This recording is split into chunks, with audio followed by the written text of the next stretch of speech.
কোরবানির দিন হাঁস মুরগি জবাই করা জায়েজ আছে কিনা। আমাদের দেশে অনেকেই গ্রামের দেশে বলেন যে কোরবানির দিনগুলোতে, ঈদের দিনে কি করা যায় না, হাঁস মুরগি জবাই করা যায় না। আসলে কতটা সঠিক? উত্তর হলো এটা সম্পূর্ণ ভিত্তিহীন, বানোয়াট কথা। এর কোনো গ্রহণযোগ্য ভিত্তি ইসলামী শরিয়াতে নাই। বরং কোরবানি ঈদের দিনে কেউ চাইলে হাঁস বা মোরগ কি করতে পারবে, জবাই করতে।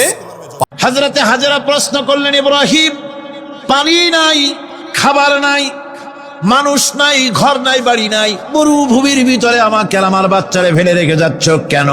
কোনো জবাব নাই। 2 বার 3 বার প্রশ্ন করলেন। এরপরে তিনি আবার প্রশ্ন করলেন, বললেন, ইব্রাহিম, এটা কি আল্লাহর হুকুম নাকি? হযরত ইব্রাহিম আলাইহিস সালাম নিজের কলিজার টুকরা সন্তান আর বিবিকে রেখে যেতেছেন ভারাক্রান্ত মন নিয়ে। তিনি আকাশের দিকে আঙ্গুল উঁচু করে দেখালেন। হযরত হাজেরা বুঝলেন ইনি তো আল্লাহর পয়গম্বর, আমার কোন অপরাধে এভাবে ফেলে যাওয়ার কথা নয়। তিনি বুঝলেন এটা আল্লাহর হুকুম।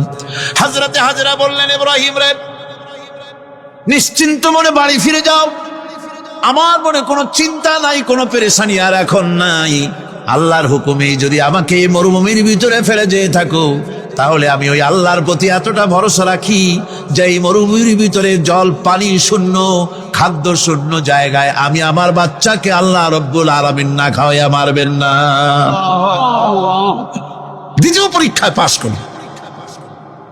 3 নম্বরে পরীক্ষা হলো, সন্তান বড় হয়ে গেছে, বুদ্ধি হয়েছে, দৌড়াতে পারে। আল্লাহ রাব্বুল আলামিন হুকুম করলেন, ছেলেকে জবাহ করো। কত বড় আগুনের পরীক্ষা! কোরআন শরীফ বলছে, হযরত ইব্রাহিম আলাইহিস সালাম নিজের ছেলেকে ডেকে নিয়ে বললেন, ইয়া বুনাইয়া ইন্নী আরা ফিল মানামি আন্নী আযবাহুক ফানজুর মাযা তারা। হে আমার কলিজার টুকরা সন্তান, আমি স্বপ্নে দেখেছি যেন আমি তোমাকে জবাহ করতেছি। তোমার রায় কি, তোমার মত কি, আমারে শোনাও।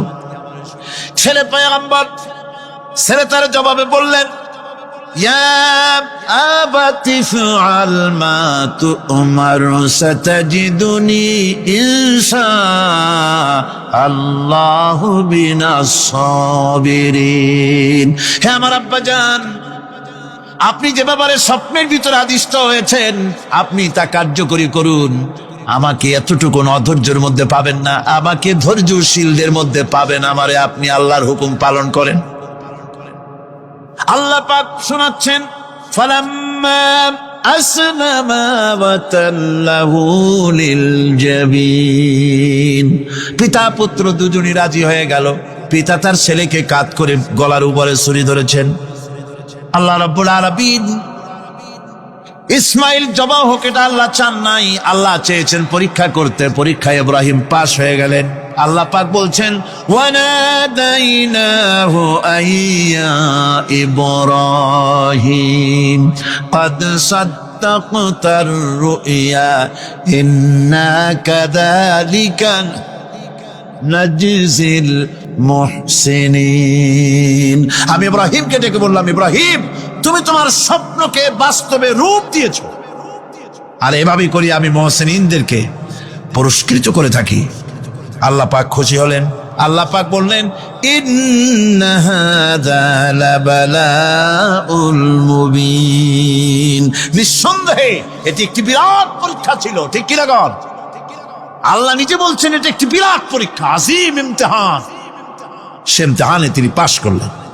পরীক্ষায় উত্তীর্ণ হওয়ার জন্য রব্বুল আলামিন পুরস্কার দিয়া দিলেন। আল্লাহ পাক বললেন, সালামুন আলা ইব্রাহিম। পড়েন সবাই, সালামুন আলা ইব্রাহিম। ইব্রাহিমের প্রতি আল্লাহ পাক বললেন, ইব্রাহিমের প্রতি সালাম রইল। সুবহানাল্লাহি ওয়া বিহামদিহি। হযরত ঈসা আলাইহিস সালামকে খ্রিস্টানেরা তারা বলেছে, ওয়াকালাতিন নাসারাল মাসীহু ইবনুল্লাহ। মসিহ হচ্ছে কার ছেলে? নাউযুবিল্লাহ। বলেন সবাই, নাউযুবিল্লাহ। তাকে যখন আল্লাহর ছেলে বলা হলো, আল্লাহর পুত্র বলা হলো, রব্বুল আলামিন তার জবাবে বললেন, ইন হুয়া ইল্লা আবদুন আনআমনা আলাইহি। একজন বান্দা, তিনি আমার বান্দা ছাড়া আর কিছুই নন। আমি তার প্রতি অনুগ্রহ করেছি। বান্দা, আমার বান্দা। আল্লাহ পাকের বান্দা হওয়ার ব্যাপারে কোন মানুষের লজ্জা থাকার কথা নয়। এমনকি আল্লাহ পাক ঈসা আলাইহিস সালাম সম্পর্কে বলছেন, লা ইয়াস্তানকিফাল মাসীহু আইয়াকুনা আবদান লিল্লাহি ওয়ালাল মালাইকাতুল মুকাররাবুন। মসিহ আল্লাহর বান্দা, তাতে কখনো বিন্দু মাত্র লজ্জা তিনি পোষণ করেন নাই যে আমি আল্লাহর বান্দা, আল্লাহর গোলাম। এটা একটা কথা হইল? এরকম লজ্জা তিনি পোষণ করেনি। এমনকি তার নিকটবর্তী ফেরেশতা যারা, তারাও আল্লাহর বান্দা গোলাম হওয়ার জন্য তাদের ভিতরে কোনো লজ্জা নাই। যারা নাকি আল্লাহর গোলাম, এই ব্যাপারে যাদের মধ্যে লজ্জার সৃষ্টি হয়, আল্লাহর গোলাম এটা কেমন কথা, বান্দা হওয়াটা কেমন কথা। যারা গোলামীকে অস্বীকার করে তাদের সম্পর্কে আল্লাহ পাক বলছেন, ওয়া মাইয়াস্তানকিফ আন ইবাদাতিহি ওয়া ইস্তাকবির ফাসায়াহশুরুহুম ইলাইহি জামিআ। কেউ যদি আল্লাহর বন্দেগী করার ব্যাপারে লজ্জা পোষণ করে, যদি লজ্জার কারণ মনে করে, অহংকার করে, গৌরব করে, তাহলে তারা পালাবে কোথায়, যাবে কোথায়? আমি কিয়ামতের দিন সবগুলিকে এক জায়গায় করে ফেলবো। সুতরাং আল্লাহ পাকের গোলামিতে আল্লাহ যে বান্দা বলে যখন ডাকেন, লজ্জার কোনো কারণ নাই। অহংকার যে করবে সে নিজেকে ধ্বংস করবে। আল্লাহ পাক সব নবীদেরকে নিজের বান্দা বলেছেন। নবীরা কি আল্লাহ পাকের বান্দা। হযরত ইউসুফ আলাইহিস সালাম সম্পর্কে আল্লাহ পাক বলছেন, কাযালিকা লিনাসরিফা আনহু আস-সুআ ওয়াল ফাহশা ইন্নাহু মিন ইবাদিনাল মুখলাসিন।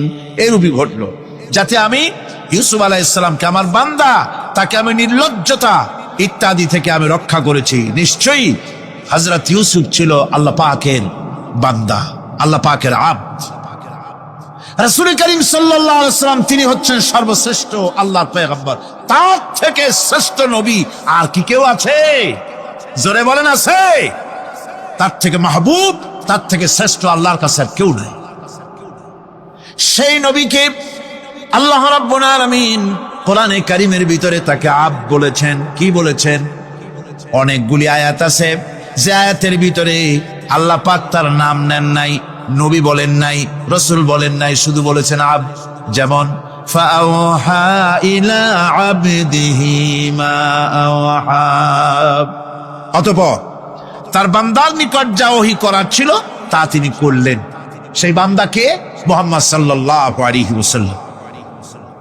অন্য আয়াতে আল্লাহ পাক বলছেন, وأنه لما قام عبد الله يدعوه كادوا يكونون عليه لبدا।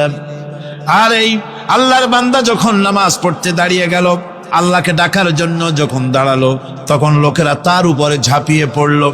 ঝাঁপিয়ে পড়ার জন্য প্রস্তুতি গ্রহণ করলো। এখানে আব্দ বলা হয়েছে কাকে? মুহাম্মদ সাল্লাল্লাহু আলাইহি ওয়াসাল্লামকে।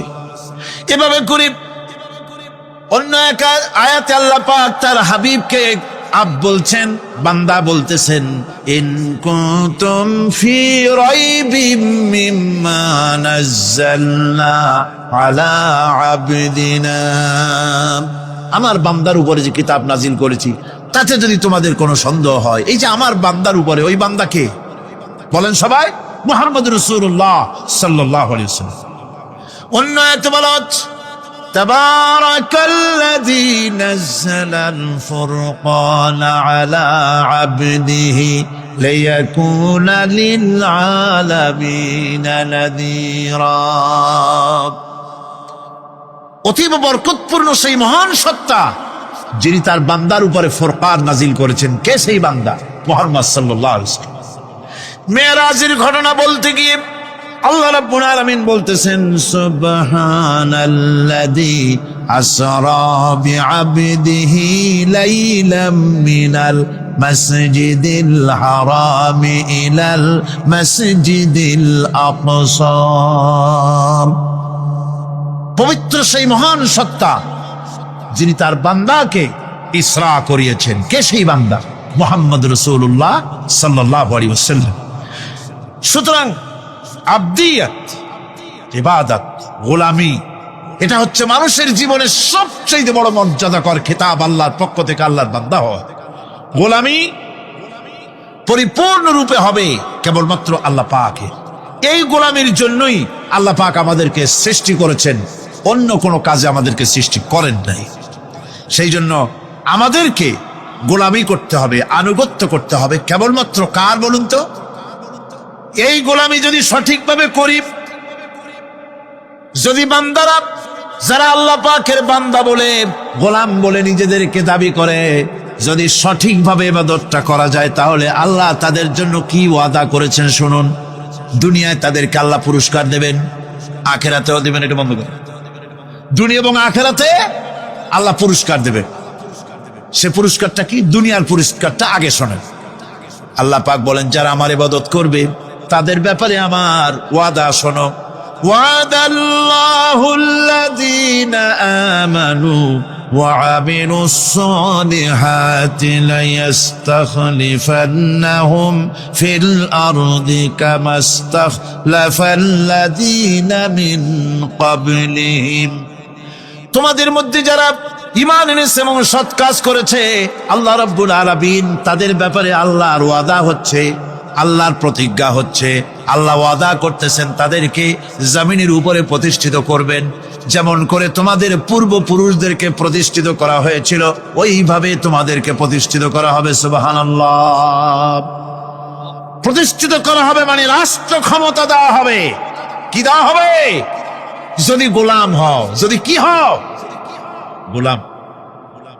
আল্লাহ পাক বলছেন শুধু তাই নয়, আমি আমার দিনকে যারা প্রতিষ্ঠা করবে, আমার গোলামেরা যদি, আমার বান্দারা সঠিকভাবে যদি আমার গোলামি করে, ঈমান আনে, আমলে সালেহ করে, নেক কাজ করে, আমি তাদেরকে রাষ্ট্র প্রতিষ্ঠার সুযোগ করে দেব।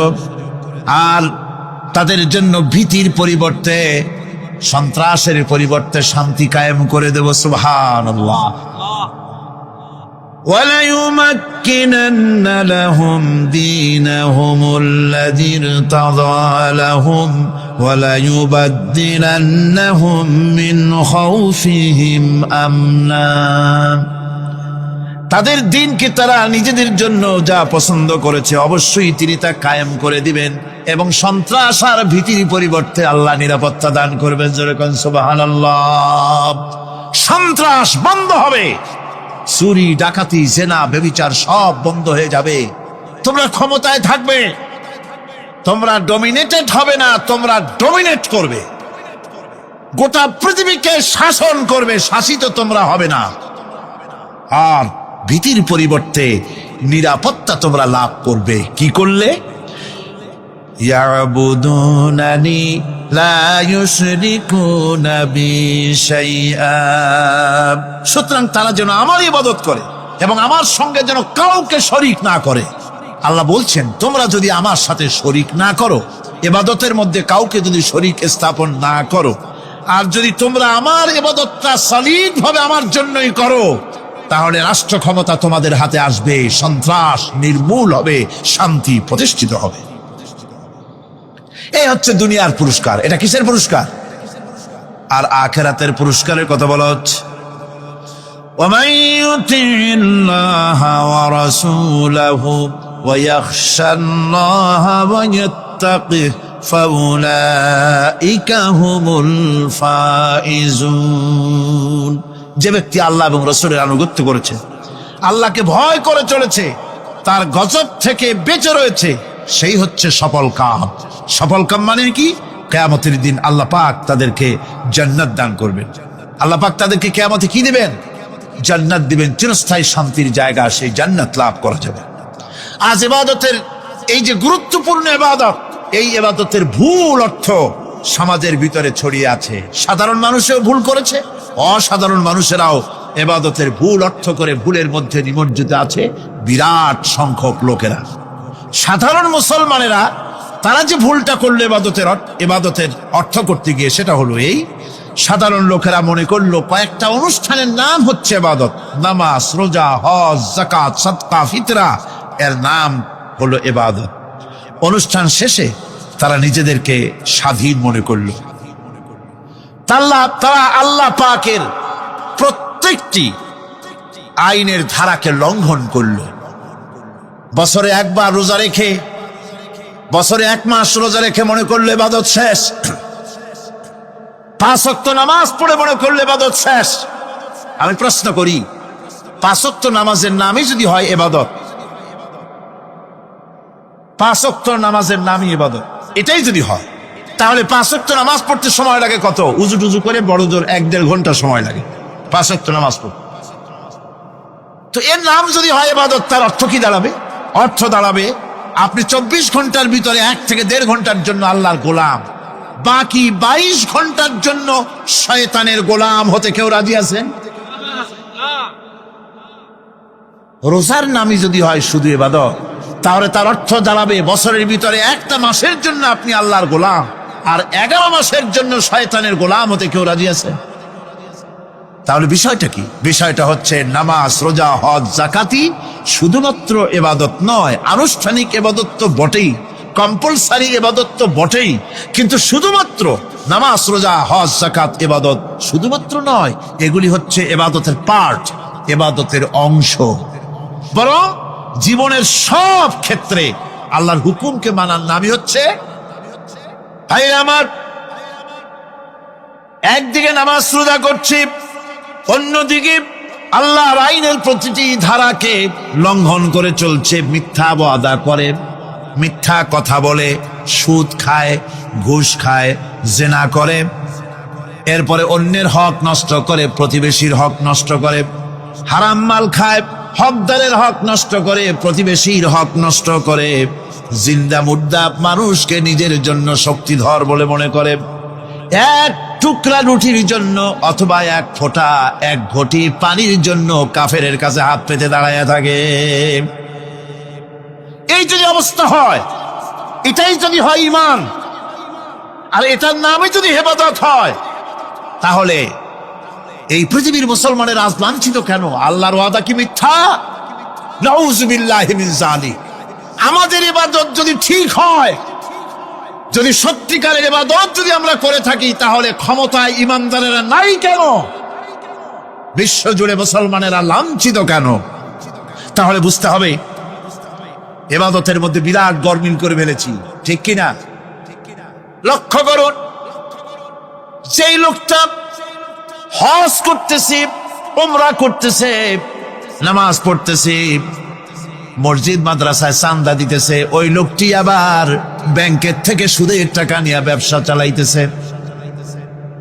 ব্যবসা ঠিক রাখার জন্য, ইনকাম ট্যাক্স ফাঁকি দেওয়ার জন্য ব্যবসায়ীরা 2 ধরনের 3 ধরনের খাতা মেনটেন করছে। কথা ঠিক কিনা? মিথ্যা কথা বলছে, ঘুষ দিতেছে, বেশি করে বিদ্যুতের বিল যাতে না আসে সেজন্য যারা বিদ্যুৎ লাইনে আছে তাদেরকে পয়সা দিয়ে ম্যানেজ করতেছে, ঠিক কিনা? আমি পার্লামেন্টে বলেছি বিদ্যুৎ বাইরের থেকে আনতে হবে না, ঘুরে ঘুরে আবার বিদ্যুতের কথা আসলো। বিদ্যুৎ আনা লাগবে না, কারণ আমার দেশে চাহিদা হচ্ছে 2500 মেগাওয়াট, সেখানে 1800 মেগাওয়াট আমাদের আছে। আরেকদিকে 4টা বিদ্যুৎ প্রকল্প বন্ধ হয়ে আছে। ওই 4টি বন্ধ হওয়া প্রকল্প যদি চালু করা যায়, তাহলে 2900 মেগাওয়াট বিদ্যুৎ উৎপাদিত হতে পারে বলে বিশেষজ্ঞরা বলেছেন। তাহলে আমাদের উদ্বৃত্ত 400 মেগাওয়াট থেকে যাবে। এইটাকে বাইরের থেকে আনার কোনো দরকার নাই। বিদ্যুতের অপচয় বন্ধ করুন, বিদ্যুতের চুরি বন্ধ করেন। মিল কলকারখানা যাদের আছে, লক্ষ লক্ষ টাকা বিদ্যুৎ বিল হয়, কিন্তু লাইনম্যানদের সঙ্গে ম্যানেজ করে গভর্নমেন্টকে ফাঁকি দেওয়া হচ্ছে, ঠিক কিরকম? তোমার নামাজের দাম কি? তোমার হজের 4 পয়সা দাম নাই। তুমি রাষ্ট্রকে ফাঁকি দিয়েছ, তুমি জনগণকে ফাঁকি দিয়েছ, তুমি দেশের শত্রু। টেলিফোনের বিল হাজার হাজার টাকা, লাখ টাকার বেশি বিল হয়, লাইনম্যানের সঙ্গে ম্যানেজ করে 500, 700, 2000 টাকা দিয়ে সারিয়ে দেয়, ঠিক কিনা? এরা জাতির শত্রু, দেশের শত্রু। এদেরকে ফায়ারিং স্কোয়াডে নিয়ে ক্রাশ ফায়ার করে উড়ায় দেওয়া উচিত। এরা দেশের দুশ্মন। আজ সিস্টেম লসের নাম দিয়া বিদ্যুৎ চুরির আরেক ব্যবস্থা করা হয়েছে। সিস্টেম লস করে ওনারা নিজেরা, আর এর ভোগান্তি জনগণকে করতে হয়। কসাইয়ের মতো ছুরি দিয়া জবাও করে জনগণের কাছ থেকে সিস্টেম লসের চার্জ আদায় করা হয়। আমি পার্লামেন্টে বলেছি, মাননীয় স্পিকার, সিস্টেম লস এই নামটা উঠাও দেন, এই প্রথা বন্ধ করে দিন। বিদ্যুৎ ধার করা লাগবে না। আল্লাহ আমাদের দেশে যথেষ্ট দিছে, কোনো জিনিসের অভাব নাই। এখানে গ্যাস আছে, তেল আছে, বিদ্যুৎ আছে, পাট আছে, চা আছে, নাই কি? অন্তত 8.5 কোটি টাকার কাগজ গুদামের মধ্যে বন্দী হয়ে আছে। ভারতকে ক্ষতি করার জন্য সে দেশ থেকে কাগজ এনে খবরের কাগজ ছাপানো হচ্ছে, আর 8.5 কোটি টাকার কাগজ নষ্ট হয়ে যাচ্ছে আমার দেশের কাগজ। সুতরাং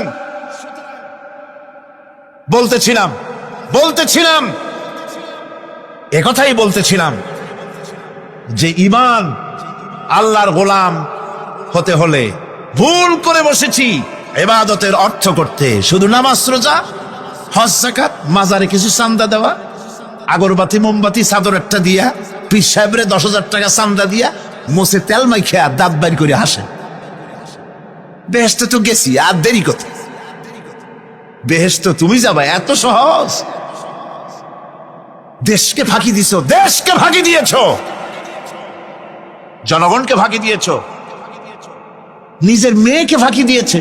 বিবাহের সময় টাকা পয়সা দিয়া বিবাহ টিবাহ করায় দিল।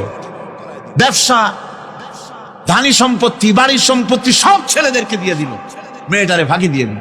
দেয় না এরকম? ফুপুকে ফাঁকি দিল, বোনকে ফাঁকি দিল। এরপরে মোনাজাত করে সবে বরাতে, আল্লাহ আমারে বেহেশত দিও। ফেরেশতারা কয়, মর তুই আগে, বেহেশত তোরে কেমনে দেয় ভালো করে দেখাই দেব। বেটা তুই যাবি বেহেশতে? এত সোজা? ওটা মামু বাড়ির বারান্দা নাকি? এত সহজ নয়। সুতরাং সাধারণ মানুষ মারাত্মক ভুল করেছে এখানে। নামাজ, রোজা, হজ, যাকাত ইবাদত, আর কিছু কি ইবাদত মনে করে নাই? আপনার চাকরি আপনার ইবাদত, চাকরিতে ফাঁকি দেওয়া যাবে না। আপনি সুস্থ মানুষ, মেডিকেল লিভ নিয়ে ওয়াজ মাহফিল অথবা কোনো ইজতেমায় যাওয়া যাবে না, কোনো চেল্লা দিতে যাওয়া যাবে না। মেডিকেল লিভ নিয়ে আপনি সুস্থ মানুষ, কেন আপনি মেডিকেল লিভ নিচ্ছেন? আপনি ফাঁকি দিতে পারবেন না। সরকারি চাকরি করেন, মিল কলকারখানায় চাকরি করেন, ফরজ নামাজ পড়েছেন ভালো কথা, সুন্নত পড়েছেন ভালো কথা, নফল পড়বেন না। জোহরের নফল পড়া বাদ দিন। যদি আপনি চাকরিজীবী হন, চাকরি করেন, ওটাই ইবাদত। এর নাম ইসলাম, এর নাম ইসলাম।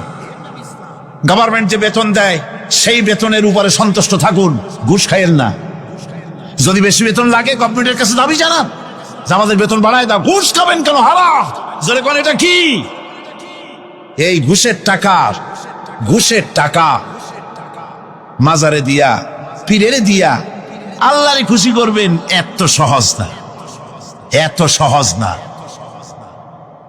সেই জন্য আমি সব ভাইদের খেদমতে আরজ করব, ইবাদত হচ্ছে জীবনের সব ক্ষেত্রে গোলামি, সকল ক্ষেত্রে গোলামি। চাকরিতে, অফিসে, আদালতে, কলকারখানায়, ক্ষেত খামারে, পার্লামেন্টে, সেক্রেটারিয়েটে, সেনানিবাসে, স্কুলে, কলেজে, বিশ্ববিদ্যালয়, সর্বত্র গোলামি কার? আল্লাহ পাকের। রিজকে হালাল করতে হবে, উপার্জনকে হালাল করতে হবে, সত্যিকারের আল্লাহর গোলাম হতে হবে। এক্ষেত্রে ইবাদতের অসাধারণ ব্যক্তি যারা, তারাও এক শ্রেণীর অসাধারণ ব্যক্তিরাও ভুল করে বসছেন। তারা যে ভুলটা করলেন ওটা হচ্ছে, তারা তাসবিহ, জায়নামাজ, খানকাহ, হুজরাখানা এর ভেতরে বসে জিকির আজগার করাটাকেই জীবনের জন্য আল্লাহর ইবাদত মনে করে নিলেন।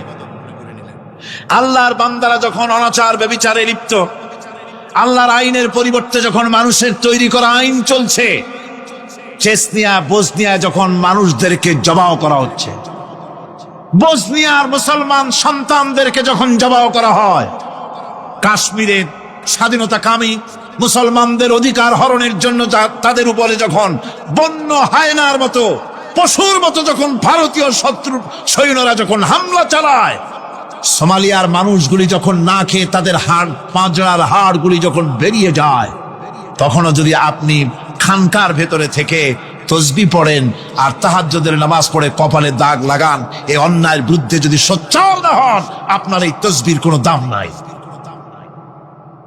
আপনাকে সোচ্চার হতে হবে, আপনাকে অন্যায়ের বিরুদ্ধে খাড়া হতে হবে। একদিকে তাহাজ্জুদের নামাজ তো পড়বেনই, জিকির তো করবেনই, কোনো সন্দেহ নাই। আর একদিকে সিংহের মতো অন্যায়ের বিরুদ্ধে গর্জে উঠতে হবে। তাতে যদি প্রয়োজন হয় মুজাদ্দেদ আল ফেসানির মতো কারারুদ্ধ হন না কেন, সেটাই কিসমত, সেটাই তকদীর। হক কথা বলতে হবে। এই জন্য আমার বারবার মনে পড়ে আজকের এক শ্রেণীর লোক আমাদের দেশে এক শ্রেণীর লোক বাইরের থেকেও আসে, বিদেশ থেকেও আসে, নামের আগে আওলাদে রসুল লাগান। ফেদায়ে রসুল, মুজাহিদে মিল্লাত, আওলাদে রসুল। আজীব, তুমি আওলাদে রসুল যদি হবে, তাহলে তুমি যে দেশের মানুষ, সেই দেশে মুসলমানদের যখন জবাও করা হয়, পার্লামেন্টে কথা বলে বেরিয়ে আসো না কেন? তোমার জেল হয় না কেন? কংগ্রেসের সেন্ট্রাল বডির সদস্য হয়ে আওলাদে রসুল লাগাইয়া বাংলাদেশের রাজনীতিতে নাক গলাতে দেওয়া হবে না। এরা কংগ্রেসের পাঁচটা গোলাম। এদেরকে চিনতে হবে, যারা আমার দেশে এসে মুসলমানদের মধ্যে বিভেদ সৃষ্টি করতে চায়। আমার মুসলমান ভাইয়েরা, সুতরাং আজকে আমাদেরকে বুঝতে হবে, নামের আগের 14 হাত লম্বা বিশেষণ দেখে ভুললে চলবে না। কথা মনে থাকবে, এরা কংগ্রেসের গোলাম। বাবরি মসজিদ যখন ভেঙে ফেলা হলো, তখন তো কোন আওলাদে রসুলের নাম তো শুনি নেই। তখন তো নামটা শুনছি ওই বুখারী বেটার, বাপের বেটা ইমাম বুখারী। তিনি বলেছেন, আমি ভারতের দিল্লির জুমা মসজিদের ইমাম শুধু নই, আমি ভারতের 18 কোটি মুসলমানের ইমাম। বাবরি মসজিদকে গড়ে দিতে হবে। কোরআন শরীফের বিরুদ্ধে যখন কলকাতা হাইকোর্টে কেস করা হয়েছিল কোরআনকে ব্যান করার জন্য, সেদিন তো কোনো আওলাদ রসুলের নাম শুনি নাই। সেদিন তো ওই বুখারী বেটাই বলেছেন, ভারতের হাইকোর্ট থেকে কোন জাজ, কোন বিচারক যদি কোরআন শরীফ ব্যান করা হলে বলে এই কথাটি উচ্চারণ করে, তাহলে আমি তাকে পায়ের তলে পাড়িয়ে ধরে বাম হাত দিয়ে তার জিহ্বাটা টেনে ছিঁড়ে ফেলে দেব।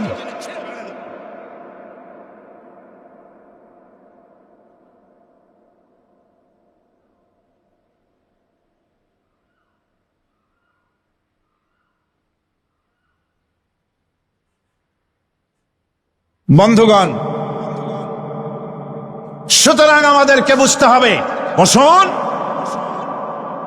বেয়াদবি করবেন না, বসেন। আমাদেরকে বুঝতে হবে,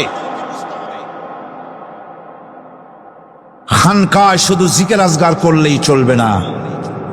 হযরতে শাহজালাল রহমতুল্লাহ আলাইহি এক হাতে ছিল তরবারি, আর এক হাতে ছিল কোরআন। লড়াই করেছেন। হযরতে শাহ মখদুম, হযরতে খান জাহান আলী, হযরতে খাজা মুঈনুদ্দিন চিশতি আজমেরি রহমতুল্লাহ আলাইহি, হযরতে মুজাদ্দিদ আল ফিসানি রহমতুল্লাহ আলাইহি। মুরিদের বাড়ি জম্মের খাওয়া খাইয়া পেটটা কুমিরের মতো বড় করে নাই। জেল খেটেছে হক কথা বলতে গিয়ে। বাপের বেটা হও, নিজের দেশে কথা কও। বাংলাদেশে এসে তারপরে জনগণের টাকা লুটপাট করার কাউকে অধিকার দেওয়া হবে না। আমার বন্ধুগণ, আল্লাহর ওলি যারা, তারা এভাবে করে জনগণের খেদমত করেছেন, কথা বলেছেন। সুতরাং শুধু জিকির আজগার করলেই হবে না, হক কথা বলতে হবে স্পষ্ট করে। এটাই হলো ইবাদতের হক আদায় হবে যদি সত্যিকারের হক কথা বলা যায়। অসাধারণ ব্যক্তিরা ময়দানে কথা বলবেন, হক কথা বলবেন, অন্যায়ের বিরুদ্ধে সোচ্চার হবেন। আর সাধারণ জনগণ কথা ও কাজের মিল করবেন, নামাজ রোজা হজ যাকাত করবেন যার কথা মতো, রাজনীতি অর্থনীতি সমাজনীতি করবে সেই আল্লাহর কথা মতো। তাহলেই সত্যিকারের মুসলমান হওয়া যাবে। কথা বুঝে আসছে কিনা ভাই? কথা বুঝে আসছে কিনা? একটু জোরে সোরে জিকির করেন, লা ইলাহা ইল্লাল্লাহ, লা ইলাহা,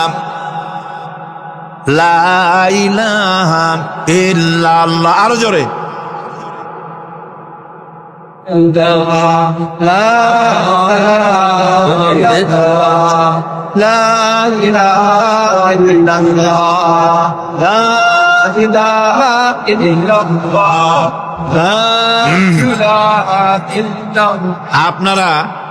আপনারা যদি মাথা উঠাইয়া দেখতে থাকেন তো কি দেখবেন? মানুষের মাথা আর টুপি ছাড়া তো কিছুই দেখা যাবে না। কাজী ওঠা বসা না করে আজকে এক পবিত্র রাত আমরা আল্লাহর কাছে দোয়া করব। আলোচনার আমি এগিয়ে যাচ্ছি। ইবাদত আমাদেরকে বুঝতে হবে। ইবাদত যদি না বুঝি তাহলে মুসলমান বলে দাবি করারও কোনো মূল্য নাই। মানব জন্ম বৃথা। কারণ হচ্ছে আল্লাহ রাব্বুল আলামিন বলেছেন, মা খালাকতুল জিন্না ওয়াল ইনসা ইল্লা লিয়াবুদুন। মানুষ আর জিন জাতিকে আমি সৃষ্টি করেছি আমার গোলামির জন্য। কার গোলামি? ওই গোলামির পূর্ণাঙ্গ নমুনা যদি জানতে চাই, পূর্ণাঙ্গ নমুনা দৃষ্টান্ত লাগবে। কাকে অনুসরণ করব? পূর্ণাঙ্গ ইবাদতের আল্লাহর গোলামির পূর্ণাঙ্গ নমুনার জন্য কোরআনে কারিমে দৃষ্টান্ত সেট করা হয়েছে।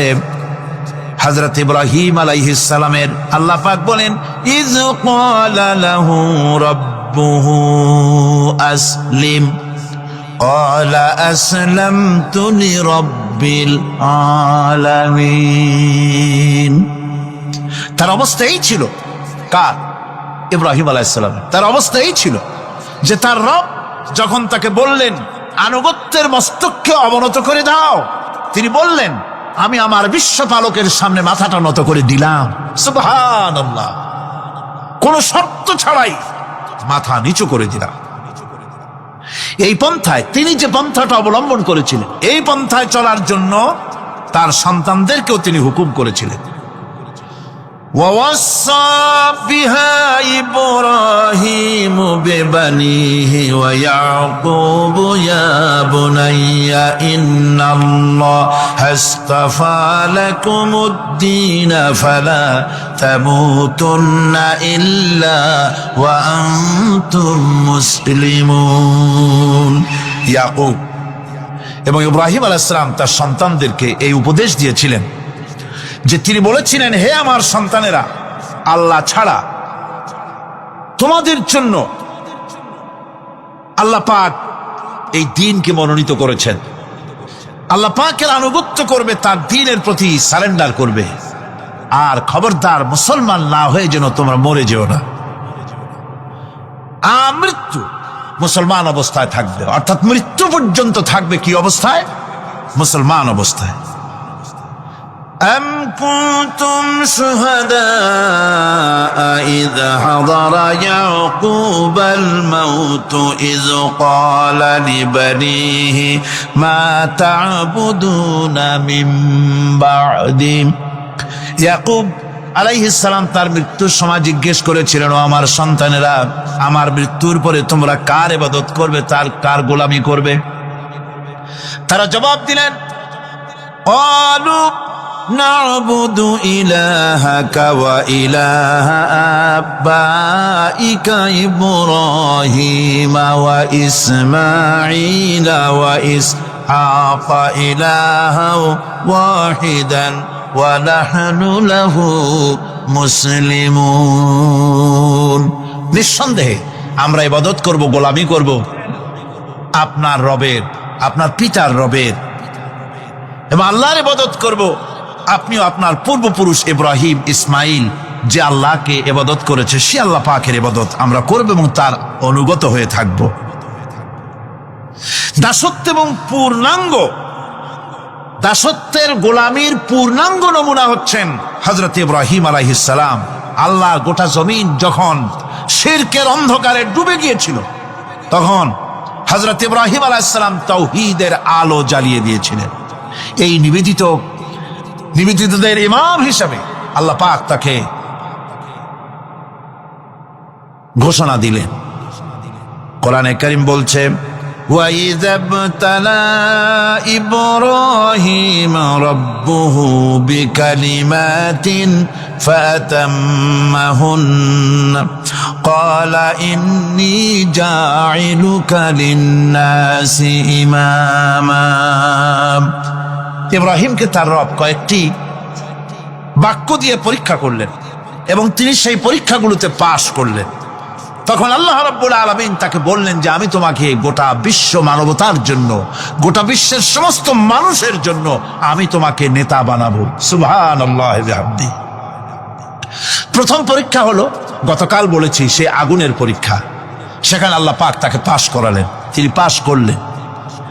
দ্বিতীয় পরীক্ষা ছিল বিবি এবং নবজাতক সন্তানকে নিয়ে আল্লাহ হুকুম করলেন এই বিবি আর বাচ্চারে নিয়ে মরুভূমিতে রেখে আসো। মরুভূমিতে যেখানে ঘর নাই বাড়ি নাই সেই জায়গায় বিবি এবং বাচ্চাকে রেখে যাওয়ার সময় তিনি বললেন রব্বানা ইন্নী আসকানতু মিন যুররিয়াতি বিওয়াদিন গায়রি যী যারইন ইনদা বাইতিকাল মুহাররাম। হায় আল্লাহ রাব্বুল আলামিন, আমি পানি এবং তরুলতাবিহীন এক মরুভূমির ভিতরে আমার বংশের একটি অংশকে এখানে রেখে গেলাম। তোমার ঘরের কাছে পুনর্বাসিত আমি তাদের কাছে, এই ঘরের কাছে, সম্মানিত ঘরের কাছে রেখে গেলাম। পরীক্ষায় তিনি পাশ করলেন। হযরতে হাজেরা প্রশ্ন করলেন ইব্রাহিম, পানি নাই, খাবার নাই, মানুষ নাই, ঘর নাই, বাড়ি নাই, মরুভূমির ভিতরে আমাকে আমার বাচ্চারে ফেলে রেখে যাচ্ছ কেন? কোনো জবাব নাই। দুইবার তিনবার প্রশ্ন করলেন। এরপরে তিনি আবার প্রশ্ন করলেন, বললেন ইব্রাহিম এটা কি আল্লাহর হুকুম নাকি? হযরত ইব্রাহিম আলাইহিস সালাম নিজের কলিজার টুকরা সন্তান আর বিবিকে রেখে যেতেছেন ভারাক্রান্ত মন নিয়ে। তিনি আকাশের দিকে আঙ্গুল উঁচু করে দেখালেন। হযরত হাজেরা বুঝলেন ইনি তো আল্লাহর পয়গম্বর, আমার কোনো অপরাধে এভাবে ফেলে যাওয়ার কথা নয়। তিনি বুঝলেন এটা আল্লাহর হুকুম। হযরতে হাজেরা বললেন ইব্রাহিম রে, নিশ্চিন্ত মনে বাড়ি ফিরে যাও, আমার মনে কোনো চিন্তা নাই, কোনো পেরেশানি আর এখন নাই। আল্লাহর হুকুমে যদি আমাকে এই মরুভূমির ভিতরে ফেলে যেয়ে থাকো তাহলে আমি ওই আল্লাহর প্রতি এতটা ভরসা রাখি যে এই মরুভূমির ভিতরে জল পানি শূন্য, খাদ্য শূন্য জায়গায় আমি আমার বাচ্চাকে আল্লাহ রব্বুল আলামিন না খাওয়াইয়া মারবেন না। দ্বিতীয় পরীক্ষায় পাশ করল। 3 নম্বরে পরীক্ষা হলো সন্তান বড় হয়ে গেছে, বুদ্ধি হয়েছে, দৌড়াতে পারে। আল্লাহ রাব্বুল আলামিন হুকুম করলেন ছেলেকে জবাহ করো। কত বড় আগুনের পরীক্ষা! কোরআন শরীফ বলছে হযরত ইব্রাহিম আলাইহিস সালাম নিজের ছেলেকে ডেকে নিয়ে বললেন ইয়া বুনাইয়া ইন্নী আরা ফিল মানামি আন্নী আযবাহুক ফানজুর মাযা তারা। হে আমার কলিজার টুকরা সন্তান, আমি স্বপ্নে দেখেছি যেন আমি তোমাকে জবাহ করতেছি, তোমার রায় কি, তোমার মত কি আমারে শোনাও। ছেলে পয়গম্বর, ছেলে তার জবাবে বললেন ইয়া আবাতি ফাআল মা তু'মার সাতাজিদুনি ইনশাআল্লাহু বিনাস সাবিরিন। হে আমার আব্বাজান, আপনি যে ব্যাপারে স্বপ্নের ভিতরে আদিষ্ট হয়েছেন আপনি তা কার্যকরী করুন। আমাকে এতটুকু অধৈর্যের মধ্যে পাবেন না, আমাকে ধৈর্যশীলদের মধ্যে পাবেন। আমারে আপনি আল্লাহর হুকুম পালন করেন। আল্লাহ পাক শোনাচ্ছেন ফালাম্মা আসলামা ওয়া তাল্লাহু লিল জাবিন। পিতা পুত্র দুজনই রাজি হয়ে গেল। পিতা তার ছেলেকে কাঁধ করে গলার উপরে ছুরি ধরেছেন। আল্লাহ রাব্বুল আলামিন ইসমাইল জবাই হোক, এটা আল্লাহ চান নাই, আল্লাহ চেয়েছেন পরীক্ষা করতে। পরীক্ষায় ইব্রাহিম পাশ হয়ে গেলেন।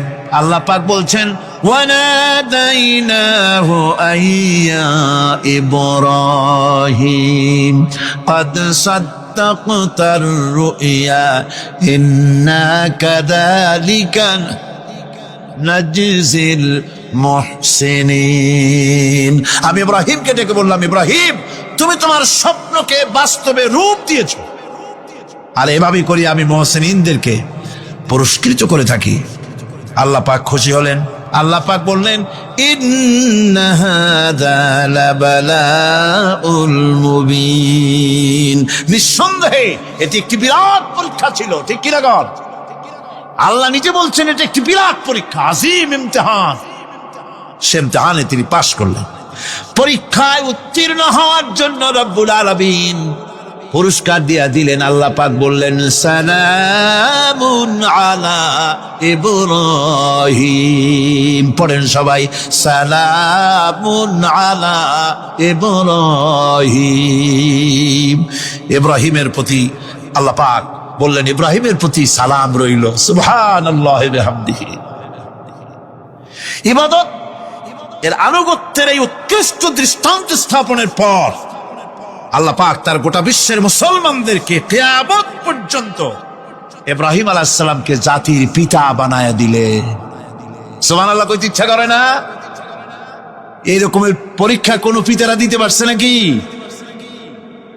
গোটা বিশ্বের সমস্ত মানব মণ্ডলীর জন্য আল্লাহ পাক ইব্রাহিম আলাইহিস সালামকে কিয়ামত পর্যন্ত জাতির পিতা হিসাবে ঘোষণা করেছেন। সুবহানাল্লাহ। মিল্লাতা বিকুম ইব্রাহিম হুয়া সাম্মাকুমুল মুসলিমিন। তোমরা তোমাদের পিতা ইব্রাহিমের মিল্লাতের উপর প্রতিষ্ঠিত হও। আল্লাহ পাক বলছেন তোমাদের পিতা ইব্রাহিমের মিল্লাতের উপর প্রতিষ্ঠিত হও, আর আল্লাহই তোমাদের নাম রেখেছে মুসলমান। তোমরা হচ্ছে মুসলমান। আমাদের পরিচয়, ওই যে পরিচয়ের কথা আগে হয়ে গেছে, আমাদের পরিচয় আমরা মুসলমান। আমাদের পরিচয় কি? মুসলমান। এটা প্রথম পরিচয়। ইবাদতের পূর্ণাঙ্গ মাপকাঠি হিসেবে আল্লাহ পাক হযরত ইব্রাহিম আলাইহিস সালামকে দুনিয়াবাসীর সামনে পেশ করেছেন।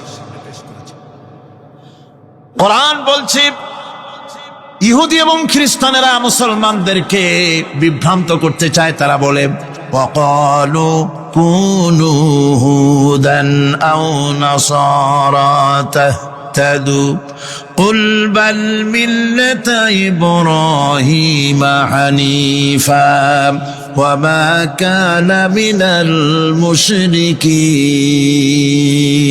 ইহুদিরা বলে ইহুদি হও তবেই তোমরা সঠিক পথ পাবা, খ্রিস্টানের বলে খ্রিস্টান হও তবেই তোমরা সঠিক পথ প্রাপ্ত হবে। আল্লাহ পাক বলছেন এদের সকলকে বলে দাও বরং তোমরা সব পরিত্যাগ করে মিল্লাতে ইব্রাহিমের ভিতরে শামিল হয়ে যাও। এটাই মুক্তির পথ, এটাই নাজাতের পথ, এটাই আল্লাহর পথ। সুবহানাল্লাহি ওয়া বিহামদিহি। এমনকি রাসূল কারীম সাল্লাল্লাহু আলাইহি ওয়াসাল্লামকে আল্লাহ পাক বলেছেন আনিত্তাবি মিল্লাতা ইব্রাহিম হানিফা, চারদিক থেকে মুখ ফিরিয়ে এনে মিল্লাতে ইব্রাহিমের ভিতরে শামিল হয়ে যাও, তারই অনুসরণ করো। রাসূল কারীম সাল্লাল্লাহু আলাইহি ওয়াসাল্লাম ইবাদত বা আনুগত্যের সর্বোৎকৃষ্ট নমুনা হওয়ার কারণে ইব্রাহিম আলাইহিস সালাম সম্পর্কে হুজুর বলেছেন ইন্না ইব্রাহিমা খায়রুল বারিয়া, রাওয়াহু মুসলিম। হুজুর সাল্লাল্লাহু আলাইহি ওয়াসাল্লাম বলেছেন ইব্রাহিম হচ্ছেন জগতের সর্বোত্তম ব্যক্তি। সুবহানাল্লাহ। সুতরাং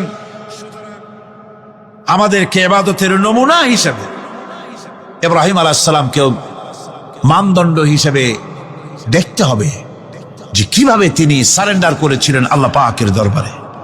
এখন আমি আপনাদের সামনে বলতে চাই, মানুষের জীবনে সবচাইতে বড় দুটি চাহিদা আছে, একটা হচ্ছে খাদ্য আর একটা হচ্ছে নিরাপত্তা। একটা খাদ্য আর একটা কি? নিরাপত্তা। পেট ভরে খাইতে চাই আর চোর ডাকাতের উপদ্রব থেকে নিরাপত্তা পেতে চায়। আইন শৃঙ্খলা পরিস্থিতির উপরে যখন পার্লামেন্টে আলোচনা হচ্ছিল, আমি তখন বলেছি মাননীয় স্পিকার, আমার দেশের সাধারণ ভোটারদের বড় কোনো আশা আকাঙ্ক্ষা নাই। তারা কোনোদিন বলে না যে আমাদের গুলশানে বাড়ি দিতে হবে সকলে। আমাদেরকে মঙ্গল গ্রহে অফিস বানায় দিতে হবে, বাসেরও গাড়ি দিতে হবে, এগুলি তারা দাবি করে না। যারা ভোট দেয়, কষ্ট করে, মিছিল করে, এই সাধারণ জনগণের দাবি হচ্ছে মিনিমাম দাবি, খুবই কম।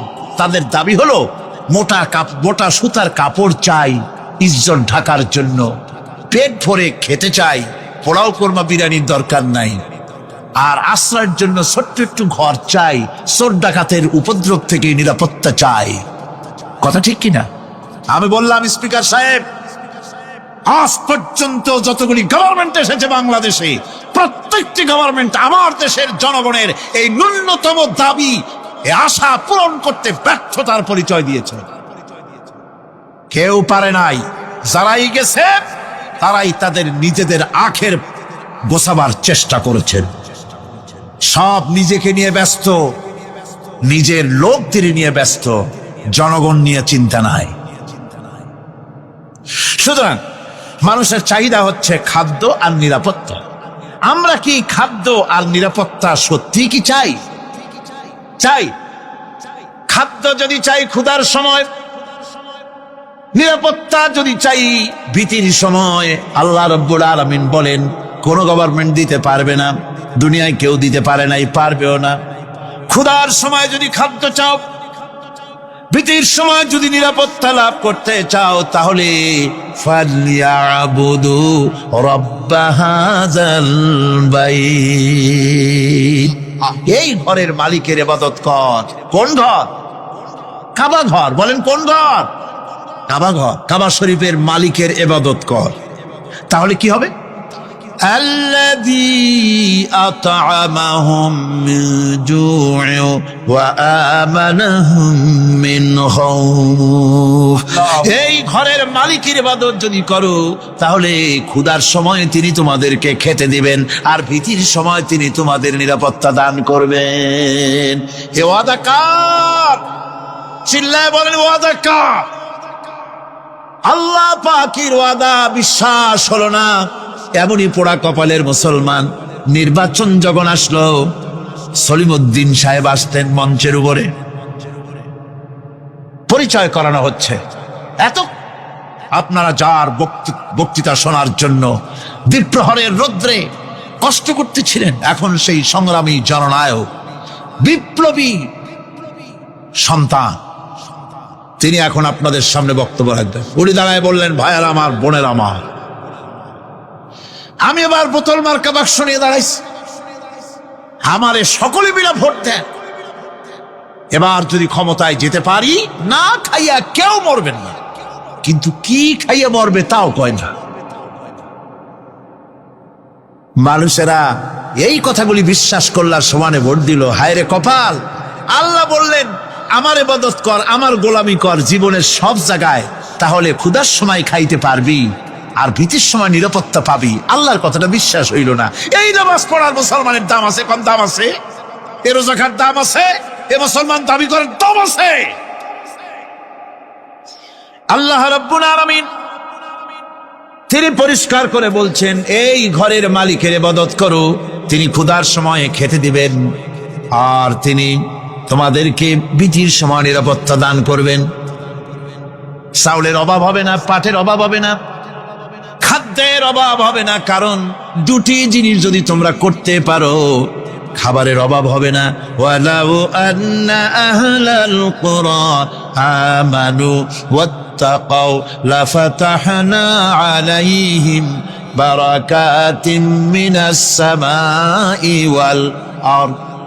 দেশের লোকেরা, জনপদের লোকেরা যদি দুইটা কাজ করে, এক নম্বরে হলো আমার উপরে ঈমান আনবে, দুই নম্বরে হলো আমাকে ভয় করার নীতি অবলম্বন করে যদি চলে, তাহলে ওই দেশের মানুষের জন্য আকাশ আর জমিনের সব বরকতের দরজা আমি আল্লাহ খুলে দেব। আল্লাহর ওয়াদা। আল্লাহ পাকের নিকট মানুষের সবচাইতে বড় দাবি কি? আল্লাহর কাছে মানুষের সবচাইতে বড় দাবি কি করতে পারেন? আল্লাহ পাকের কাছে মানুষের শ্রেষ্ঠ দাবিটা আল্লাহ নিজেই শিখাই দিয়েছেন। আমার কাছে দাবি কর, ইহদিনাস সিরাতাল মুস্তাকিম। আয় আল্লাহ, একটা সোজা একটা সরল রাস্তা আমারে দাও, একটা সহজ পথ আমারে দাও। এই কথা সূরা ফাতিহা দাবি করার পর আল্লাহ রাব্বুল আলামিন এই অভিনন্দনের জবাবে, 7টা বাক্যের অভিনন্দনের জবাবে আল্লাহ রাব্বুল আলামিন 30 পারা কোরআন শরীফ নাজিল করে দিলেন। সূরা ফাতিহার এই সওয়ালের জবাবে আল্লাহ পাক বললেন, ওয়া আনি'বুদুনি হাযা সিরাতুম মুস্তাকিম। সোজা রাস্তা চাও, আমার গোলামি করো, ইবাদত করো। সব জায়গায় ইবাদত, গোলামি করাই লাগবে। আমার কাছে সোজা রাস্তা চাও, সোজা রাস্তা হলো আমার গোলামি করা। কার গোলামি? বেহেশতে যেতে চান? আমি আস্তে জিগেলাম বলে আপনারও আস্তে জবাব দিলেন। বেহেশতে যেতে চান? সুবহানাল্লাহ। এমন কোন মানুষ আছে নাকি যে বেহেশতে যেতে চায় না, মদ খোর যাইতে চায়? সবাই, আমরা সবাই বেহেশতের আশা করি, ঠিক কিনা? আল্লাহ রাব্বুল আলামিন বলেন, বেহেশতে যদি যেতে চাও তাহলেও ইবাদত করা লাগবে, ইবাদত ছাড়া জান্নাতে যাওয়া যাবে না। ফাদখুলি ফি ইবাদি ওয়াদখুলি জান্নাতি। সর্বপ্রথম আমার বান্দার মধ্যে দাখিল হয়ে যা, আমার গোলামির মধ্যে দাখিল হওয়া, আমার গোলাম হয়, এরপরে আমার জান্নাতে চলে যা। আগে গোলাম হবি, তারপরে কোথায় যাবি? জান্নাতে যাবে। আগে গোলাম হ, আগে গোলামির খাতায় নাম লেখা, আগে সত্যিকারের আমার বান্দা হ, গোলাম, এরপরে জান্নাতে যাওয়া যাবে। জান্নাতে যাইয়া আল্লাহর সাথে কি দেখা করতে চাই? আল্লাহর সাথে দেখা করতে চাই। আল্লাহ রাব্বুল আলামিন বলেন, ফামান কানা ইয়ারজু লিকা রাব্বিহি ফালইআমাল আমালান সালিহান ওয়া লা ইউশরিক বিইবাদাতি রাব্বিহি আহাদা। তোমাদের মধ্যে যদি কেউ আল্লাহর সঙ্গে, তার রবের সঙ্গে যদি কেউ দেখা করতে চায়, তাহলে সে যেন ভালো ভালো কাজ করে, নেক কাজ করে, আর তোমার রবের সাথে অর্থাৎ আল্লাহ রাব্বুল আলামিনের সাথে ইবাদতের মধ্যে যেন কাউকে শরীক না করে। শিরক যদি না করো, খাঁটি গোলাম, খাঁটি বান্দায় যদি পরিণত হতে পারো, কিয়ামতের দিন আল্লাহ রাব্বুল আলামিনের সঙ্গে দিদার নসিব হয়ে যাবে। এই গোলামি করব কতদিন? কতদিন গোলামি করব? এই প্রশ্নের জবাবে আল্লাহ রাব্বুল আলামিন কোরআনে কারীমের মধ্যে জবাব দিয়ে দিয়েছেন, ওয়া'বুদ রাব্বাকা হাত্তা ইয়াতিয়াকাল ইয়াকিন। মৃত্যু পর্যন্ত, যতক্ষণ না নাক দিয়ে শেষ প্রশ্বাসটি, নিঃশ্বাসটি বেরিয়ে যাচ্ছে, ততক্ষণ পর্যন্ত আনুগত্য, গোলামি শব্দ হবে কার? জোরে চিল্লায় এখন কার? এই গোলামি জীবনের সব ক্ষেত্রে করতে পারলে আমরা মুসলমান, আর করতে না পারলে মুসলমান নামে মুনাফিক। না পারলে কি? মুনাফিক। বন্ধুগণ, ইয়াকা নাবুদু পর্যন্ত বলে ওয়া ইয়াকা নাস্তাইনের কথাটা শোনাচ্ছি। সূরা ফাতিহার ভিতরে আমরা পড়ি, পড়েন আমার সাথে, ইয়াকা না'বুদু ওয়া ইয়াকা নাস্তাইন। আয় আল্লাহ, একমাত্র তোমার গোলামি করি আর একমাত্র তোমার কাছে সাহায্য চাই। তুমি ছাড়া কারো কাছে সাহায্য? এটা কি ঠিক? এটা কি আমাদের মনের কথা, ইমানের কথা? আল্লাহ করুন, আল্লাহ করুন, বলি আমিন। হাদিস শরীফে বলা হয়েছে, ইজা সাআলতা ফাসআলিল্লাহ ওয়া ইজা ইসতাআনতা ফাসতাইন বিল্লাহ। কিছু চাইতে হলে আল্লাহর কাছে চাও, কিছু বলতে হলে, ভিক্ষা করতে হলে আল্লাহর কাছেই ভিক্ষা করো। কার কাছে ভিক্ষা করবেন? আল্লাহর কাছে বলুন। আমার বন্ধুগণ, আমি আমার ঈমান থেকে কথা বলি, আমি আমার ঈমান থেকে কথা বলি। কোরআন এবং হাদিস পড়ে যতটুকু আল্লাহ বোঝার তৌফিক দিয়েছেন, সেই কথাগুলি পেশ করার জন্য চেষ্টা করি। বন্ধুগণ, এদিক ওদিক কোনো দিকে না ঘুরে মসজিদে যান, মসজিদে গিয়ে নামাজ পড়েন, আর আল্লাহর কাছে হাত পেতে আল্লাহরে বলেন। সেজদা গিয়া যখন রব্বুল আলামিনের দরবারে কিছু চাইবেন, হুজুরের কাছে জিজ্ঞেস করা হয়েছে, হুজুর, বান্দা কখন আল্লাহর নিকটবর্তী হয়ে যায়? আল্লাহর নবী বলেছেন, বান্দা যখন সেজদা দেয় তখন বান্দা একেবারে আল্লাহ পাকের কাছে চলে যায়। আল্লাহর কাছে চান যা দরকার, ছেলে নাই, মেয়ে নাই, বউ নাই, অথবা চাকরি নাই, প্রমোশন চাই, ব্যবসায় উন্নতি চাই, যা দরকার কাকে বলবেন? মনটাকে পরিষ্কার করুন, আজকে মনটাকে সাফ করুন, সমস্ত দুর্বলতা থেকে মনকে উঠায় আনো, বিশ্বাস করুন যা চাওয়ার যা বলার সবটা আল্লাহর কাছে। কার কাছে? আমি তার গোলাম। আমি কার গোলাম? আল্লাহ ছাড়া কারো কাছে আমার অভিযোগ তুলবো না, সবটা বলবো আল্লাহর কাছে। বলে দেখেন আল্লাহ পাক কিভাবে আপনাকে সাহায্য করেন। সুবহানাল্লাহ। ভাইরা আমার, আল্লাহ রাব্বুল আলামিন রাসূল করিম সাল্লাল্লাহু আলাইহি ওয়াসাল্লামকে বলেছেন, ফাইদা ফারাগতা ফানসাব ওয়া ইলা রাব্বিকা ফারগাব। যখন তুমি খালি হাত হয়ে যাবে, দাঁড়িয়ে যাবে এবং তোমার রবের কাছে মিনতি জানাবে, কিছু যখন থাকবে না, তোমার রবের কাছে দাঁড়ায় যাও আর তার কাছে মিনতি জানাও, তোমাকে আল্লাহ ভরপুর করে দিবেন। ভান্ডের কোনো অভাব নাই। আমাদের ভান্ড হচ্ছে যত দেব তত কমবে, আর আল্লাহর ভান্ড যত দেয় তত সমান সমান থাকে, মোটেই কমে না, মোটেই কমে না। সুতরাং দয়াল বাবা, বাবাজান, কেবলাজান বাবা কি যে কবে আর কি করবে দিশা করতে পারে না। গান বাজনা, তারপরে গোসল শরীফ, কি জানি হাবিজাবি শরীফ, কোনো শেষ নাই, বেদাত দিয়ে ভরে গেছে। এগুলি বিশ্বাস করবেন না, বিদআত খারাফা, এর সাথে মুসলমানের কোনো সম্পর্ক নাই। গান বাজনার সাথে মুসলমানের কোনো সম্পর্ক। হাতে কতগুলো ঢোল নিয়ে তারপরে মাজারের কাছে গিয়ে ঢোল বাজায়, কবরের কাছে মাথায় কতগুলো চুল, দাঁতে ময়লা, মোজগুলা ঠোঁট দুইটা ঢাইকিয়া দাড়ির কাছে এসে পড়ছে।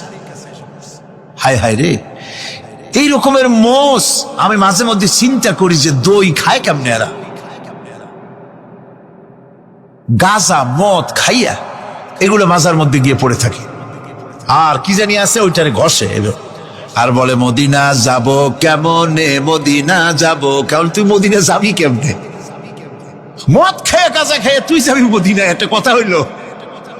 তোর নাপাক কদম আল্লাহ পাকের আরতে মুকাদ্দাসে উঠতে পারে না। বক্কার, জিনাকার, শারাবি, কাবাবি আল্লাহ পাকের নাফরমান।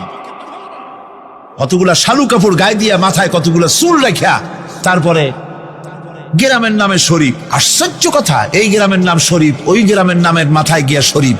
শরীফ তো মক্কা শরীফ, মদিনা শরীফ, কোরআন শরীফ, হাদিস শরীফ। আর শরীফের দরকার নাই। শরীফের জাত মারছে গ্রামে গ্রামে শরীফ লাগাইয়া। কর্ণফুলী শরীফ, চন্দ্রকোনা শরীফ। আশ্চর্য কথা, শরীফ শব্দটা ইজ্জত থাকা উচিত, ঠিক কিনা কন? আপনাদেরকে সতর্ক হতে হবে। আনুগত্য এবং গোলামি সকল ব্যাপারে আল্লাহ পাকের করতে হবে। চাইতে হবে কার কাছে? আল্লাহর কাছে। আমার এই কথা আপনাদের মনে আছে কিনা জানি না। সম্রাট শাহজাহানের সময় এক ফকির, এক ভিক্ষুক ভিক্ষা করে বেড়াতো।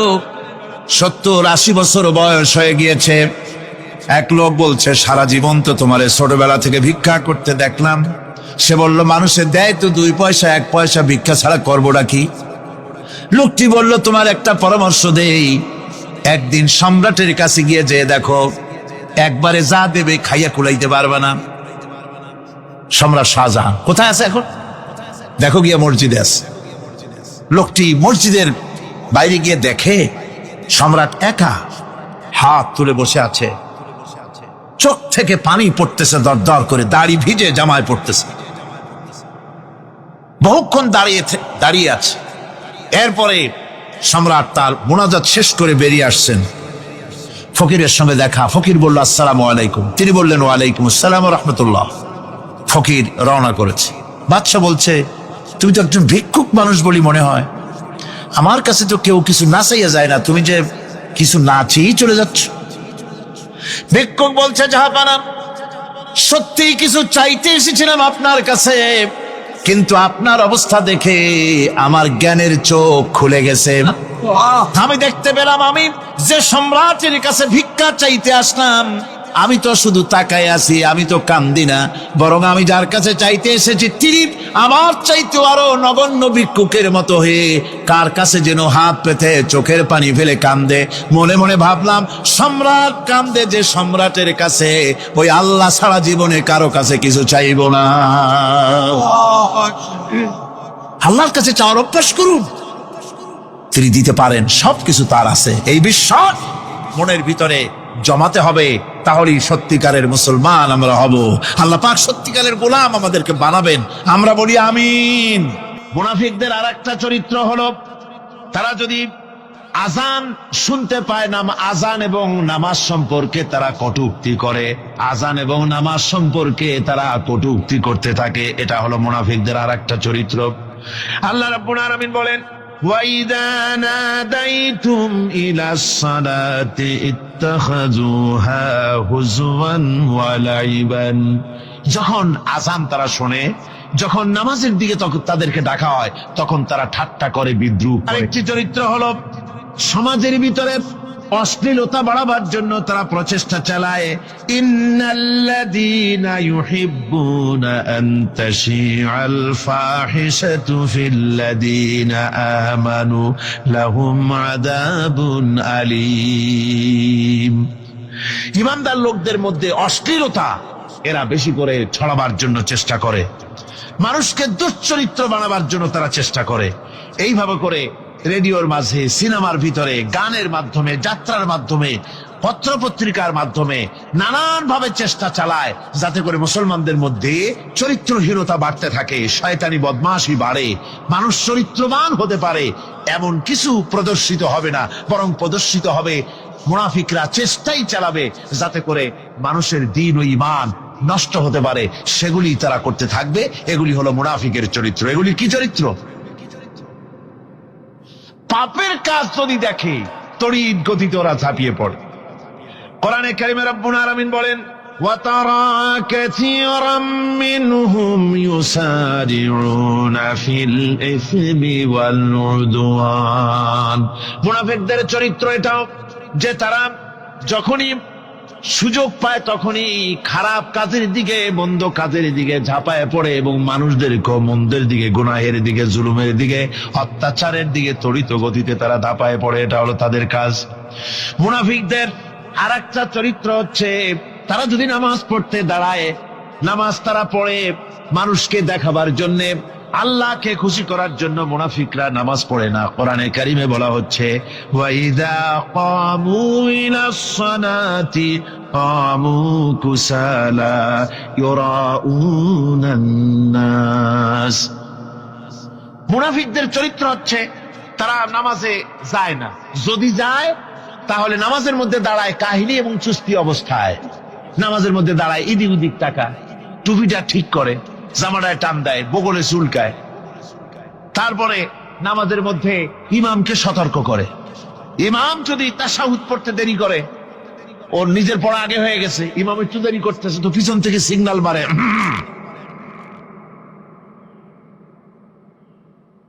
এগুলি নামাজ হচ্ছে, আল্লাহ পাক বলছেন ইউরাউনান নাস, এরা মানুষকে দেখাবার জন্য নামাজ পড়ে, এগুলি আসল নামাজ নয়, এগুলি আসল নামাজ নয়, আল্লাহকে সন্তুষ্ট করার জন্য নয়, এগুলি মানুষকে দেখাবার জন্য তারা নামাজ পড়ে। আমার ভাইরা, ইসলামের চরিত্রগুলি, কাজগুলি তারা করতে চায় না। সব সময়ের জন্য ইসলামের সঙ্গে বিরোধিতা করা এবং ইসলামের অপব্যাখ্যা করা, এগুলি হচ্ছে এই মুনাফিকদের চরিত্র, মুনাফিকদের কাজ। মুনাফিকরা চিরটা কাল এভাবে মুসলমানদের সঙ্গে খারাপ ব্যবহার করে এসছে এবং নিজেরা জাহান্নামের পথকে এভাবে তারা করে নিয়েছে। মুনাফিকদের আরেকটি চরিত্র হচ্ছে, জিহাদের নাম শুনলে তাদের কলিজা কেঁপে ওঠে। বুঝলেন? কই যে আপনারা জিহাদ করেন কেন? এমনি সহজ পথে কলেমা পড়িয়া অল্পের মধ্যে বেহেশতে যাওয়া যায়, এরকম একটু দোয়া টোয়া শিখান মুসলমানদেরকে। আমাদের কাছে মাঝে মধ্যে আসে, কয় যে মুনাফিক তো সহজে চেনা যায় না। কয় যে হুজুর, এই যে বারবার জিহাদ, এই মারামারি, এই ঠ্যাঙ্গি এগুলি আছে নাকি ইসলামের মধ্যে? কোথায় আছে যে মারামারি করা লাগবে, তারপরে মিছিল করা লাগবে, ধর্মঘট করা লাগবে, এ ধরনের জিহাদে অংশ নিতে হবে? এইগুলি কি? এগুলি বাদ দিয়া সহজ ভাবে, শান্ত ভাবে যাতে করা যায়, অল্প অল্প ছোট ছোট দোয়া শিক্ষা দেন যাতে করে সহজে বেহেশতে চলে যাওয়া যায়। আমি বলছি ভাই, রাসূলুল্লাহ এরকম আমাদের শিখান নাই যে এরকমের সূরাগলি বেহেশতে যাওয়ার জন্য আবিষ্কার করে দেব। ছোট্ট একটা দোয়া পড়বেন, আরবে বেহেশত আপনার মা উমরির বারান্দা যাই কলা খাওয়া শুরু করলেন।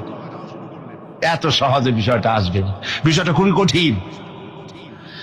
আল্লাহ রাব্বুল আলামিন বলেন, মুনাফিকদের চরিত্র হলো জিহাদের নাম যখন তারা শোনে, জিহাদের নাম শোনা মাত্রই তাদের কলিজা কেঁপে ওঠে।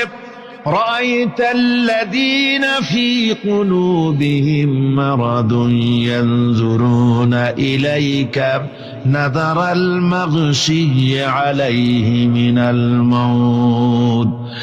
যখনই তাদের অন্তঃকরণ নেফাকের রোগে ভরা, নেফাকের রোগ তাদের কেমন ভাবে পেয়ে বসেছে যে ওরা এমন ভাবে তাকায় থাকে আপনার দিকে, রাসূলুল্লাহর দিকে এমন ভাবে তারা তাকায় থাকে যে জেহাদের কোনো কথা বলে ফেলে নাকি। জেহাদের কথা যদি আসে তাহলে তো সর্বনাশ। ওদের মৃত্যু যন্ত্রণার মতো, মৃত্যুর জ্বালায় পতিত ব্যক্তি যেমন চোখ ফ্যাকাশে হয়ে যায়, জেহাদের কোনো কারবার বা যুদ্ধের কোনো দামাডোল বেজে উঠলেই এদের কলিজার মধ্যে কাঁপ সৃষ্টি হয়ে যায়। কলিজার মধ্যে কাঁপ সৃষ্টি হয়, জেহাদে তারা দারুণ ভাবে ভয় পায়। মোমেনদের উল্টা, মোমেনদের হলো জেহাদের নাম শুনতে তাদের কলিজার মধ্যে ফুর্তি আসে। তার কারণ হচ্ছে জেহাদের ময়দান হচ্ছে এমন এক ময়দান, আল জান্নাতু তাহতা যিলালিস সায়ুফ, বেহেশত হচ্ছে তরবারির ছায়াতলে। এই রাস্তায় যদি মরতে পারি, জীবনে তো বহুত গুনাহ করছি, বেহেশতে যেতে পারবো কিনা আল্লাহই জানে, কিন্তু এই একটা পথ, এইখানে যদি জানটা দিতে পারি, বিনা হিসাবে আল্লাহর জান্নাতে চলে যেতে পারবো। আর শাহাদাতের মত হচ্ছে পিঁপড়ায় কাটার যন্ত্রণার চাইতে বেশি কিছু না। মোমেনদের দিলের জন্য খুশি হয়, আর ওদের দিল দারুণ কষ্ট তারা পেতে থাকে। এদের অবস্থা হচ্ছে, যেখানে দ্বীনের কথা হয় সেখানে তারা চুপ করে বসে কথা শোনে, আর যখন দ্বীন ইসলামী আন্দোলনের কথা আসে, জেহাদের কথা আসে, তখন তারা খুব ভয় পায়া এদিক ওদিক তাকায়। কোরআনে কারিমে ওদের এই চরিত্র সম্পর্কে বলা হয়েছে, وَإِذَا مَا أُنْزِلَتْ سُورَةٌ نَظَرَ بَعْضُهُمْ إِلَى بَعْضٍ هَلْ يَرَاكُمْ مِنْ أَحَدٍ ثُمَّ انصَرَفُوا। এরা কোরআনের আয়াত যখন নাজিল হয় তখন একজন আরেকজনের দিকে তাকাতাকি করে, কি জানি আমাদের ব্যাপারে কোনো আয়াত নাজিল হয়ে পড়ে নাকি, অথবা জেহাদের ব্যাপারে কোনো আয়াত নাজিল হয়ে পড়ে নাকি। কেউ দেখে নাকি এই সব এদিক ওদিক তাকাই আসতে এই জায়গা থেকে কেটে পড়ে, যে আমাদের চরিত্রই তো বর্ণনা করা হচ্ছে, কাজী এখন আর বসা ঠিক না, আস্তে করে কেটে পড়ার জন্য চেষ্টা করে। এটা হলো মুনাফিকদের আর একটা চরিত্র। এরা এইভাবে করে নিজেদের চরিত্রকে প্রকাশ করে ধরা পড়ে, এবং ইসলামের সবচেয়ে মারাত্মক ক্ষতি এই মুনাফিকরা চিরকাল করেছে। আল্লাহ রাব্বুল আলামিন বলেন, মুনাফিকদের ব্যাপারে মুসলমানদের বিপদ হলে তারা দারুণ ভাবে খুশি হয়, আর মুনাফিকদের চরিত্র হলো মুসলমানদের উপকার হলে, ভালো হলে তারা দারুণ ভাবে অসন্তুষ্ট হয়ে যায়। যখন আর আল্লাহ মোমেনদেরকে সান্ত্বনা দেন, মোমেনদেরকে আল্লাহ পাক সান্ত্বনা দিচ্ছেন মুনাফিকদের ব্যাপারে, কুল লা ইউসিবানা ইল্লা মা কাতাবাল্লাহু লানা ওয়া মাওলানা ওয়া আলাল্লাহি ফালিয়াতাওয়াক্কালিল মুমিনুন। মুনাফিকদের শোনায় দাও। মুমিনদেরকে বলা হচ্ছে, তোমরা মুনাফিকদের শোনাও যে তোমরা যে আমাদের ব্যাপারে খুশি হচ্ছ, যে আমাদের বিপদ দেখা, আমাদের চতুর্দিক থেকে বিপদ, মুসলমানদের আর চতুর্দিক থেকে কি বিপদ, এই বিপদ দেখে তোমরা দারুণ খুশি যে মুসলমানেরা এইবার মার খাচ্ছে, ইসলামী আন্দোলন আর কোমর সোজা করে দাঁড়াতে পারবে না, এইবার শেষ, বুদ্ধি করিয়া যে ষড়যন্ত্রের জালে আটকায় দিছি আর মুক্তি হবে না। এই যে তারা খুশি। আল্লাহ রাব্বুল আলামিন বলেন, মুমিনেরা তোমাদের ঘাবড়াবার কোনো কারণ নাই, তোমরা বলে দাও কুল্লা ইউসিবানা ইল্লা মা কাতাবাল্লাহু লানা, তোমরা শোনায় দাও যে আমাদের কিছুই হয় না, আমাদের শুধু তাই হয় যা আল্লাহ রাব্বুল আলামিন আমাদের জন্য লিখে রেখেছেন। আমাদের তাকদীরে যেটা আছে ওটাই হবে, এর থেকে বেশি কিছুই হবে না। তিনি আমাদের মাওলা, তিনি আমাদের মনিব, তিনি আমাদের প্রভু। আর সমস্ত মুমিনদের উচিত সে আল্লাহর উপরই নির্ভর করা। তবে তোমরা জেনে রাখো, তোমরা আমাদের জন্য যে জিনিসের অপেক্ষা করছো, কুল হাল তারাব্বাসুনা বিনা ইল্লা ইহদাইল হুসনাইন, তোমরা আমাদের জন্য যে জিনিসের অপেক্ষা করতেছো, আল্লাহ বলছেন মুমিনেরা তোমরা বলো, তোমরা মুনাফিকদের বলো যে আমাদের ব্যাপারে তোমরা যে জিনিসের অপেক্ষা করছো তার দুটি ভালোর একটি ছাড়া কি। অর্থাৎ তোমরা আমাদের জন্য অপেক্ষা করতেছো আমরা যেন মরে যাই, আমরা যেন শেকস্ত খাই। তো আমরা যদি পৃথিবীতে মরে যাই তাহলে তো আমরা শহীদ হয়ে গেলাম, আর আমরা যদি বেঁচে থাকলাম তো আমরা তো গাজী হয়ে গেলাম। আমাদের ওই যে হাতি মরার মতো আর বাঁচার মতো, হাতি মরলেও লাখ টাকা, বাঁচলেও লাখ টাকা। আমরা মরলে গাজী, বাঁচলে কি শহীদ। কোন দিক দিয়ে আমাদের ঠগ নাই। সুতরাং তোমরা আমাদের জন্য যে জিনিস অপেক্ষা করো তার দুটো ভালোর একটি ছাড়া কি। আর আমরা তোমাদের ব্যাপারে, তোমরা যেমন আমাদের ব্যাপারে অপেক্ষা করতেছো, আমরাও তোমাদের ব্যাপারে আরেকটা জিনিসের অপেক্ষা করছি। ওয়া নাহনু নাতারাব্বাসু বিকুম আইয়ুসিবাকুমুল্লাহু বিআযাবিন মিন ইনদিহি আও বিআইদিনা, আমরাও তোমাদের জন্য অপেক্ষা করতেছি একটা জিনিসের। তোমরা আমাদের জন্য দুটি জিনিস অপেক্ষা করো, আমরাও তোমাদের জন্য দুটি জিনিস অপেক্ষা করছি। তা হচ্ছে তোমাদের শাস্তিটা আল্লাহ নিজে দিবেন না আমাদের হাত দিয়ে দেওয়াবেন, আমরা সেইটার অপেক্ষা করতেছি। ফাতারাব্বাসু ইন্না মাআকুম মুতারাব্বিসুন, সুতরাং তোমরা অপেক্ষা করতে থাকো, আমরা অপেক্ষা করতে থাকি। ব্যাপারটা কোথায় গিয়ে দাঁড়ায় আসো আমরা সকলে তা লক্ষ্য করি। সুতরাং এই মুনাফিকদের এই হচ্ছে চরিত্র, চিরকাল ইসলামের সঙ্গে বিরোধিতা করা, মুসলমানদের সাথে ঠাট্টা বিদ্রুপ করা, এটাই হচ্ছে তাদের চরিত্র। এই চরিত্র দিয়েই তারা ইসলামকে চিরকাল ক্ষতিগ্রস্ত করে এসেছে। রাসূল পাক সাল্লাল্লাহু আলাইহি ওয়াসাল্লাম এই মুনাফিকদের সম্পর্কে বলেছেন যে মুনাফিকরা হচ্ছে ইদা হাদা গাদারা, যখন তারা ওয়াদা করে সে ওয়াদাকে তারা খেলাফ করে, এটা হচ্ছে মুনাফিকদের একটা চরিত্র। তারপরে তাদের কাছে কোনো জিনিস আমানত রাখলে, ইদা উত্তুমিনা খানা, যখন আমানত রাখা হয় সে আমানতের তারা খিয়ানত করে। তারপরে যখন তারা ঝগড়ায় লিপ্ত হয় তখন তারা পরস্পরকে গালাগালি করে। আর যদি তারা কথা বলে, কথার মধ্যে কথায় কথায় তারা মিথ্যে কথা বলে। এই হচ্ছে মুনাফিকদের চরিত্র। এরপরে মুনাফিকরা শুধু রুজি রুটি আর পেট নিয়েই তারা ব্যস্ত থাকে। মুনাফিকদের এই চরিত্র কোরআন এবং হাদিসে আল্লাহ রাব্বুল আলামিন স্পষ্ট করে মানুষের সামনে তুলে ধরেছেন, যাতে করে আমরা মুনাফিকি চরিত্র থেকে রক্ষা পেতে পারি। এই মুনাফিকদের সম্পর্কে সর্বশেষ কথা, আল্লাহ রাব্বুল আলামিন যেহেতু মুনাফিকরা ইসলামের সবচাইতে বেশি ক্ষতি করেছে, সেই জন্য আল্লাহ রাব্বুল আলামিন নবীকে বলেছেন যে আপনি যদি এদের ব্যাপারে ইস্তাগফির লাহুম আও লা তাস্তাগফির লাহুম ইন তাস্তাগফির লাহুম ৭০ মাররাতান ফালান ইয়াগফিরাল্লাহু লাহুম, আপনি যদি এদের জন্য ক্ষমা চান, আর ক্ষমা আপনি নাই চান, এমনকি ৭০ বারও যদি আপনি মুনাফিকদের জন্য আমি আল্লাহর কাছে ক্ষমা প্রার্থনা করেন, আমি আল্লাহ রব্বুল আলামিন মুনাফিকদেরকে ক্ষমা করে দেব না। মুনাফিক হচ্ছে চরমভাবে ক্ষতিগ্রস্ত, দুনিয়াও ক্ষতিগ্রস্ত হবে, আখিরাতেও তারা ক্ষতিগ্রস্ত হবে। আল্লাহ পাকের কত বড় কথা যে কিয়ামত পর্যন্ত মুনাফিকদের জন্য হুজুর সাল্লাল্লাহু আলাইহি ওয়াসাল্লামকে বলা হচ্ছে যে ৭০ বারও যদি তাদের জন্য আপনি আমার কাছে ক্ষমা চান, আমি মুনাফিকদেরকে কখনো ক্ষমা করব না। সুতরাং আমাদেরকে বুঝতে হবে মুনাফিকি চরিত্র সবচাইতে নিকৃষ্ট চরিত্র, আর এই চরিত্রে আল্লাহ পাক সবচাইতে বেশি অসন্তুষ্ট হন।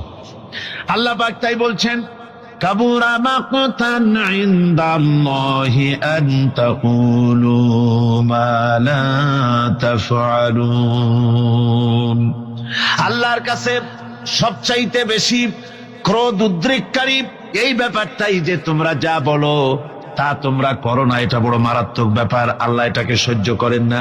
সুতরাং মুমিনদেরকে আয়াত থেকে শিক্ষা গ্রহণ করতে হবে, মুনাফিকি ছাড়তে হবে, আনুগত্য করতে হবে, সবটাই আল্লাহর। কার আনুগত্য হবে? আল্লাহ এবং রাসূলের আনুগত্য জীবনের সকল ক্ষেত্রেই করতে হবে। এটাই মুসলমানদের জন্য ঈমানের সবচেয়ে বড় দাবি। তারপরে রব্বুল আলামিন বলেন, ইন্নাল্লাহা ইউহিব্বুল্লাযীনা ইউকাতিলুনা ফি সাবিলিহি সাফফান কাআন্নাহুম বুনিয়ানুম মারসুস। আল্লাহ পাক বলছেন, আল্লাহ নিশ্চয়ই ভালোবাসেন সেই সব লোকদেরকে যারা কাতার বন্দী হয়ে আল্লাহর রাস্তায় লড়াই করে, সীসা ডালা প্রাচীরের মতো ইস্পাত কঠিন দৃঢ় হয়ে যারা কাতার বন্দী হয়ে সুসংবদ্ধ হয়ে আল্লাহর জন্য যারা লড়াই করে। এখানে বলা হচ্ছে যে লড়াইটা হবে আল্লাহর জন্য, সংগ্রাম হবে কার জন্য? ইউকাতিলুনা ফি সাবিলিহি। লড়াই কিন্তু কখনোই, লড়াইটা কখনই দেশ দখল করা, দেশ দখল করা তা আবার মানুষের তৈরি করা আইন কানুন প্রতিষ্ঠার জন্য দেশ দখল করার সংগ্রাম, মানুষের তৈরি করা মতবাদকে প্রতিষ্ঠা করার সংগ্রাম, এই জাতীয় যত রকমের সংগ্রাম আছে, যত রকমের জিহাদ আছে, এই সমস্ত সংগ্রামকে, লড়াইকে ইসলাম জায়েজ করে না। এগুলি মুসলমানদের জন্য একদম নিষিদ্ধ। মুসলমানরা লড়াই করবে কেবলমাত্র আল্লাহর রাস্তায়, ফি সাবিলিহি, জিহাদ ফি সাবিলিল্লাহ, ওয়া তুজাহিদুনা ফি সাবিলিল্লাহ। লড়াই হবে কার পথে? সবে চিল্লায় বলেন, লড়াই কার পথে? লড়াই কি? জিহাদ কি? জিহাদ এই নয় যে আপনি লাঠি ঠেঙ্গা নিয়া তারপরে বাইর হবেন আর হিন্দু খ্রিস্টান যেখানে পাবেন সমানে মারিয়া শেষ করে ফেলাবেন। এর নাম জিহাদ নয়। জিহাদ হচ্ছে আল্লাহর রাস্তায় সংগ্রাম করা, লড়াই করা। সেই লড়াইটা কি? যে কোনো উদ্দেশ্যকে সফল করার জন্য প্রচেষ্টা চালানো, প্রাণান্তকর প্রচেষ্টা চালানো, ওই প্রচেষ্টার নামই হচ্ছে কি? জিহাদ। সুতরাং এই জিহাদটা হবে আল্লাহর রাস্তায়, সংগ্রাম হবে আল্লাহর রাস্তায়। কি উদ্দেশ্যে? দ্বীন প্রতিষ্ঠার উদ্দেশ্যে। কোরআনে কারিমে রব্বুল আলামিন বলেছেন, আল্লাযীনা আমানু ইউকাতিলুনা ফি সাবিলিল্লাহ। যারা নাকি ঈমানদার তারা লড়াই করে আমি আল্লাহর রাস্তায়, আমি আল্লাহর পথে তারা লড়াই করে, সংগ্রাম করে আমার দেওয়া জীবন ব্যবস্থা প্রতিষ্ঠার জন্য। ওয়াল্লাযীনা কাফারু ইউকাতিলুনা ফি সাবিলিত তাগুত। আর যারা নাকি কাফের, ভালো করে শোনেন, আল্লাহ পাক বলছেন যারা নাকি কাফের তারাই লড়াই করে মানুষের তৈরি করা তাগুতের পথে লড়াই করে, অর্থাৎ আল্লাহর দেওয়া রাসূলের দেওয়া বিধানকে বাদ দিয়ে মানুষের তৈরি করা, অন্যের তৈরি করা মতবাদ প্রতিষ্ঠার পিছনে সংগ্রাম করে। এখন আপনি দেখেন এই পৃথিবীতে সমাজতন্ত্র কার তৈরি? মানুষের। আল্লাহর না মানুষের? জোরে বলেন, এটা কার তৈরি? আল্লাহর না মানুষের? জাতীয়তাবাদ কার তৈরি? আল্লাহর না মানুষের? পুঁজিবাদ কার তৈরি? আল্লাহ না মানুষের? সমাজতন্ত্র কার তৈরি? আল্লাহ না মানুষের? ধর্মনিরপেক্ষতাবাদ কার তৈরি? আল্লাহ না মানুষের? এই সমস্ত মতবাদকে মানুষের তৈরি করা, এসব মতবাদকে প্রতিষ্ঠিত করার জন্য যারাই সংগ্রাম করে, যারাই লড়াই করে, আল্লাহ পাক বলেছেন ওয়াল্লাযীনা কাফারু ইউকাতিলুনা ফি সাবিলিত তাগুত। এরা হচ্ছে লড়াই করে তাগুতের পথে, শয়তানের পথে। কার পথ এগুলি? শয়তানের পথ। জোরে বলেন, এই পথগুলি কার? শয়তানের পথ। যারা মুমিন তারা লড়াই করবে আল্লাহর পথে। সুতরাং লড়াই হতে হবে সব সময় আল্লাহর পথে। আর সেই লড়াই বিচ্ছিন্ন ভাবে নয়, কাতারবন্দী হয়ে সুসংহত সাংগঠনিক প্রক্রিয়ায় সুশৃঙ্খল ভাবে সাংগঠনিক ফয়সলা সিদ্ধান্তকে মেনে নিয়ে আমিরের হুকুমকে অনুসরণ করে ঐক্যবদ্ধভাবে যদি লড়াই হয়, সে লড়াইয়ে বিজয় আসবে আল্লাহর পক্ষ থেকে। বিচ্ছিন্ন ভাবে নয়, ঐক্যবদ্ধভাবে কাজ করতে হবে। এই আয়াতের মূলনীতির ভিত্তিতে রাসূল পাক সাল্লাল্লাহু আলাইহি ওয়াসাল্লামের নেতৃত্বাধীন এমন এক মহা সামরিক শক্তি গড়ে উঠেছিল যার সামনে তদানীন্তন রোম, পারস্য পদানত হয়েছিল। সুবহানাল্লাহ পড়ে। সুতরাং এমন একটি বাহিনী গড়ার জন্য মুমিনদের প্রতি বলা হচ্ছে যে তোমরা হবে সেই ধরনের বাহিনী যারা নাকি লড়বে আল্লাহর রাস্তায়, আল্লাহর পথে লড়াই করবে নিজেদের জান এবং মাল দিয়ে ঐক্যবদ্ধভাবে। তারপরে আল্লাহ রাব্বুল আলামিন বলছেন, وَإِذْ قَالَ مُوسَى لِقَوْمِهِ يَا قَوْمِ لِمَ تُؤْذُونَنِي وَقَدْ تَعْلَمُونَ أَنِّي رَسُولُ اللَّهِ إِلَيْكُمْ فَلَمَّا زَاغُوا أَزَاغَ اللَّهُ قُلُوبَهُمْ وَاللَّهُ لَا يَهْدِي الْقَوْمَ الْفَاسِقِينَ। স্মরণ করো মুসা আলাইহিস সালামের কথা। এই কথাগুলি আল্লাহ মুসলমানদের স্মরণ করাচ্ছেন। কাদেরকে? মুসলমানদেরকে। মুসা আলাইহিস সালামের কথা স্মরণ করো। তিনি তার কওমদেরকে বললেন, হে কওম, হে আমার জাতি, তোমরা কেন আমাকে উৎপীড়িত করছো, কেন আমাকে কষ্ট দিচ্ছ?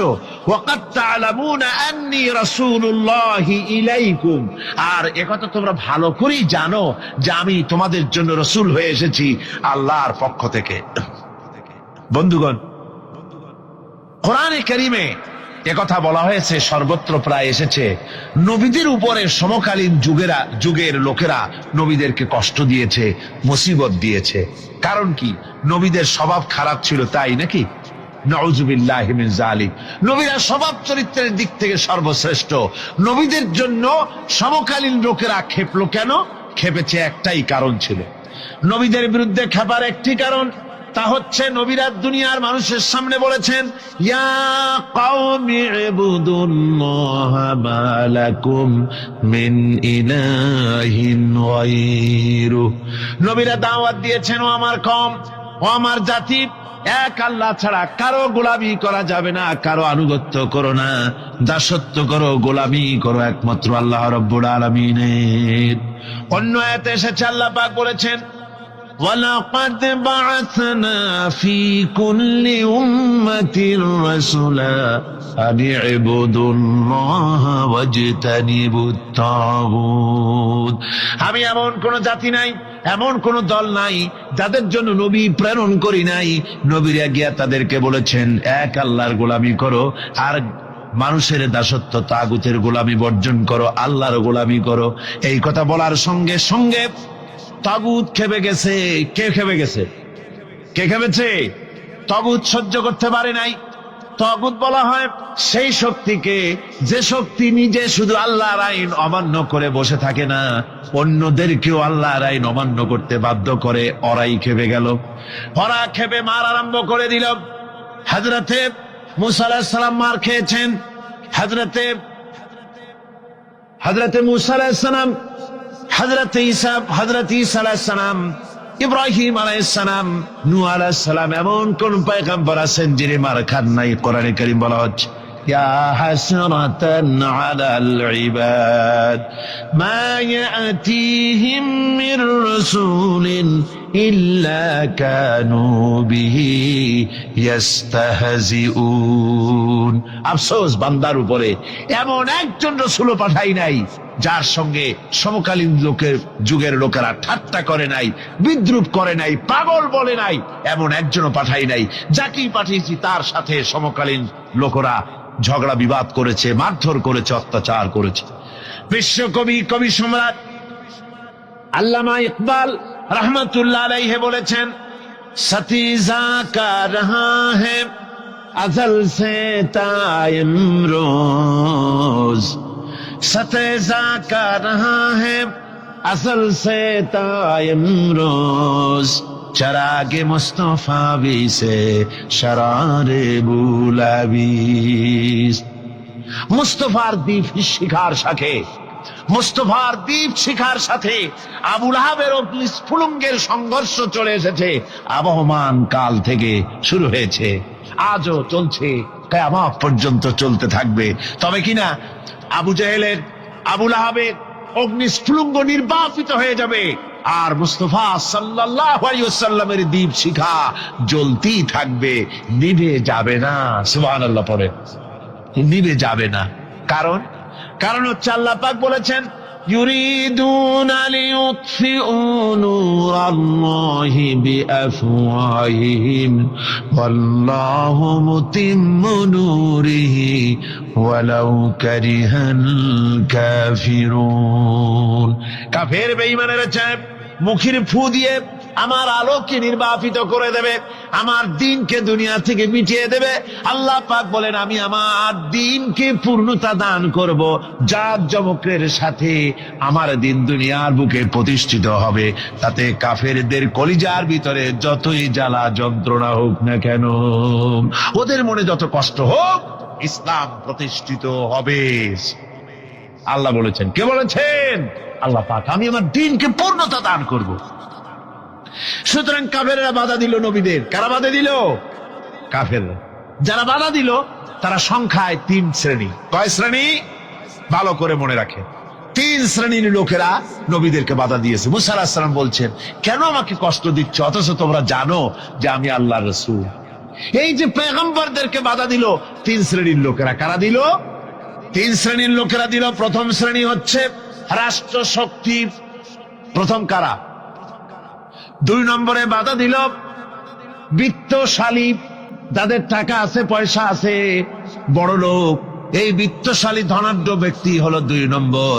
আর 3 নম্বরে বাধা দিল ধর্মের নামের 1 শ্রেণীর ব্যবসায়ীর দল। তাহলে কয়টা হলো? 3টা। 3 শ্রেণীর লোকেরা বাধা দিয়েছে নবীদেরকে। বর্তমানে তারা আর নাই। জি,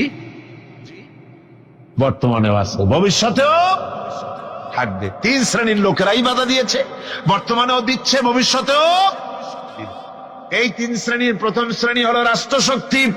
রাষ্ট্রশক্তি বাধা দিল কেন? কেন বাধা দিল? রাষ্ট্রশক্তি যেমন ফেরাউন, রাষ্ট্রশক্তি নমরুদ, রাষ্ট্রশক্তি হচ্ছে আবু জেহেল, আবু লাহাব, আবু সুফিয়ান, উতবা, সাইবা, মুগীরা। এরা বাধা দিল, রাষ্ট্রশক্তি বাধা দিল। বাধা দেওয়ার কারণ হলো রাসূলুল্লাহ বলেছেন, নবীরা বলেছেন, তারা বলেছেন সবাই, ইয়া কওমি ইবুদুল্লাহ মা লাকুম মিন ইলাহিন গায়রু। নবীজি বলেছেন, ইয়া আইয়ুহান নাস কুলু লা ইলাহা ইল্লাল্লাহ তুফলিহুন। ও মানব সকল, ঘোষণা করে দাও কোন ইলাহ নাই, কোন আইনদাতা নাই, কোন বিধানদাতা নাই, আল্লাহ ছাড়া কোনো উপাস্য নাই, মাবুদ নাই। এই কথাগুলি যখন নবীরা বলেছেন, তখন সমকালীন রাষ্ট্রশক্তি বুঝতে পেরেছে আমাদের মাতবাড়ি তো আর চলবে না, মাতবাড়ি শেষ। যদি লা ইলাহা ইল্লাল্লাহ হয় তাহলে তো আমরা থাকি না। কারা থাকে না? রাষ্ট্রশক্তি। কারা থাকে না? কর। আমি আপনাদের কাছে যে মাঝে মধ্যে কথা জিজ্ঞেস করি, আপনারা কি তাতে বেজার হন নাকি? জিজ্ঞেস করি এই জন্যে যাতে আপনাদের কথাগুলি মনে থাকে। রাষ্ট্রশক্তি বাধা দিল এই কারণেই যে আমরা তো তাহলে আর থাকি না। লা ইলাহা, কোন ইলাহ নাই, কোন আইনদাতা নাই, কোন বিধানদাতা নাই, কোন শাসনকর্তা নাই, কেউ নাই আল্লাহ ছাড়া। একমাত্র আইন চলবে আল্লাহর। তাহলে আমরা লাগি কোন কাজে? আমাদের তো নেতৃত্ব থাকবে না, আমাদের মাতবাড়ি থাকবে না, আমাদের আইন চলবে না, আমরা তো বেকার হয়ে যাব। সুতরাং এইটাকে বন্ধ করতে হবে, এটাকে বন্ধ করতে হবে, এটা বন্ধ করতে হবে। এই আইন যদি চালু হয় তাহলে তো মৌজ করা যাবে না, ফুর্তি করা যাবে না, ইট, ড্রিঙ্ক অ্যান্ড বি মেরি, এগুলি তো আর চলবে না। ডু ফুর্তি, নো চিন্তা, এসব তো আর চলবে না। মদ খাওয়া, জুয়া খেলা, শয়তানি করা, বদমাশি করা, জনগণের টাকা নিয়ে নিজের বাপের সম্পত্তি মনে করে তা গ্রহণ করা, এভাবে করে সর্বনাশ করা তো আর চলবে না, মাতবাড়ি তো চলবে না। সুদ যদি কোন দেশ আল্লাহর কোরআন অনুযায়ী হারাম ঘোষিত হয়, আল্লাহ তো হারাম করে দিয়েছেন, দেশে যদি সুদ মুক্ত ব্যাংকিং চালু হয় তাহলে উপকৃত হবে শুধু মুসলমান না সব জাতের মানুষ? সব জাতের মানুষ। সুদ দিয়ে মানুষ শোষিত হয়। মদ যদি বন্ধ হয়ে যায়, রাষ্ট্রশক্তি যদি কোরআনের আইন অনুযায়ী, আল্লাহ বলেছেন মদ হারাম, মদ যদি নিষিদ্ধ ঘোষিত হয়, উপকার পাবে না সবাই উপকার পাবে? জেনা যদি বন্ধ হয়ে যায়, সরকার কর্তৃক জেনা যদি বন্ধ করে দেওয়া হয়, তাহলে উপকার কি মুসলমানদের না সারা পৃথিবীর সমস্ত মানুষের? পর্দা করা ফরজ, এই পর্দার প্রথা যদি চালু হয় তাহলে নারীর ইজ্জত রক্ষা হবে শুধু মুসলমানদের না সারা পৃথিবীর সমস্ত নারীর? তো দেখুন, ইসলামের মদ বলেন, সুদ বলেন, ঘুষ বলেন, জেনা বলেন, জুয়া বলেন, যত রকমের আইন ইসলাম করেছে, চোরের হাত কাটা আইন হোক, আর আপনার হত্যাকারীকে কতল করাই হোক, কেসাস হোক, যত রকমের আইন করেছে, সমস্ত আইন দ্বারা উপকৃত হবে সারা পৃথিবীর সমস্ত মানুষ। এই জন্য ইসলাম সাম্প্রদায়িক নয়, মুসলমানেরও সাম্প্রদায়িক নয়। ইসলাম হচ্ছে সার্বজনীন, ইসলাম হচ্ছে বিশ্বজনীন। আজকে রাষ্ট্রশক্তি পয়লা নম্বরেই বাধা দেয় তাদের ক্ষমতাকে টিকিয়ে রাখার জন্য, ক্ষমতাকে কুক্ষিগত করার জন্য হারাম ভাবে, অবৈধভাবে সরকারের জনগণের মালকে, সম্পদকে ভক্ষণ করার জন্য নিজেদের ফুর্তি, নিজেদের মনের চাহিদা, নিজেদের নফস এবং প্রবৃত্তি অনুযায়ী চলার জন্য তারা এই নিজেদের ক্ষমতাকে টিকিয়ে রাখার জন্য ইসলামকে চিরকাল তারা বাধা দিয়ে এসছে। 2 নম্বরে বাধা দিয়েছে যারা, সেটা হচ্ছে কি? বিত্তশালী ধনী ব্যক্তিরা, বিত্তশালী ধনাঢ্য ব্যক্তিরা, ওরাই ইসলামের চিরকাল ইসলামের বাধা দিয়ে আসছে, এখনো দিচ্ছে, ভবিষ্যতে দেবে, তবে সব না। ধনী হযরত ওসমান রাদিয়াল্লাহু তাআলা আনহু ধনী ছিলেন, ওই রকম ধনী ব্যক্তি এখনো আলহামদুলিল্লাহ কিছু কিছু আছে যারা হযরত ওসমান রাদিয়াল্লাহু তাআলা আনহুর মতো দুহাতে সম্পদ বিলায় দেয়, নাম কামাবার জন্য না, আল্লাহর রাস্তে দিয়ে দেয়। আছে না 2-1 জন? আছে, সমাজে আছে। কিন্তু অধিকাংশ বিত্তশালী ব্যক্তিবর্গ তারা বাধা দেয় ইসলামকে। বাধা দেয় কেন? বাধা দিয়েছিল মুসা আলাইহিস সালামের জামানায়, হুজুরের জামানায় উমাইয়া বাধা দিয়েছিল। এভাবে করে প্রত্যেক যুগে বড় বড় ধনীরা তারা ইসলামকে বাধা দেয়। তাদের আল্লাহ তাদের টাকা দিয়েছে, পয়সা দিয়েছে, অবৈধভাবে তারা পয়সা নিজেরা উপার্জন করেছে। এই পয়সা দিয়ে তারা সাহায্য করে বাতিলকে, ইসলামকে সাহায্য করে না, ইসলামকে সাহায্য করে না।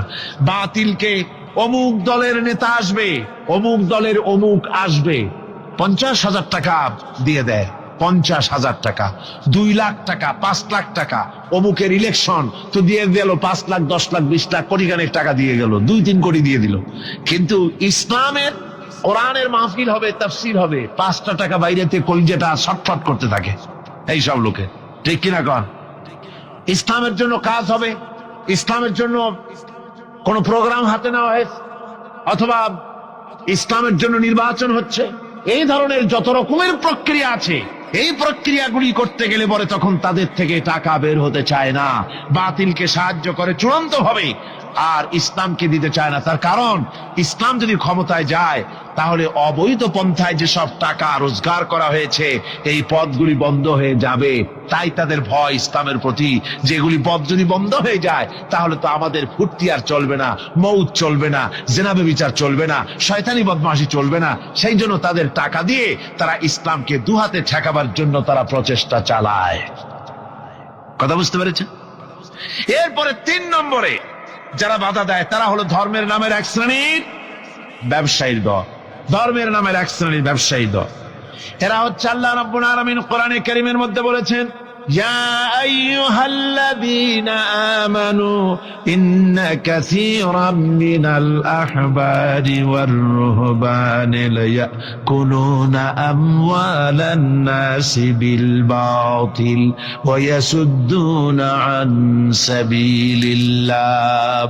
আল্লাহ রাব্বুল আলামিন বলেন, বিশ্বাসীরা শোনো, আরেক দল লোক হচ্ছে যারা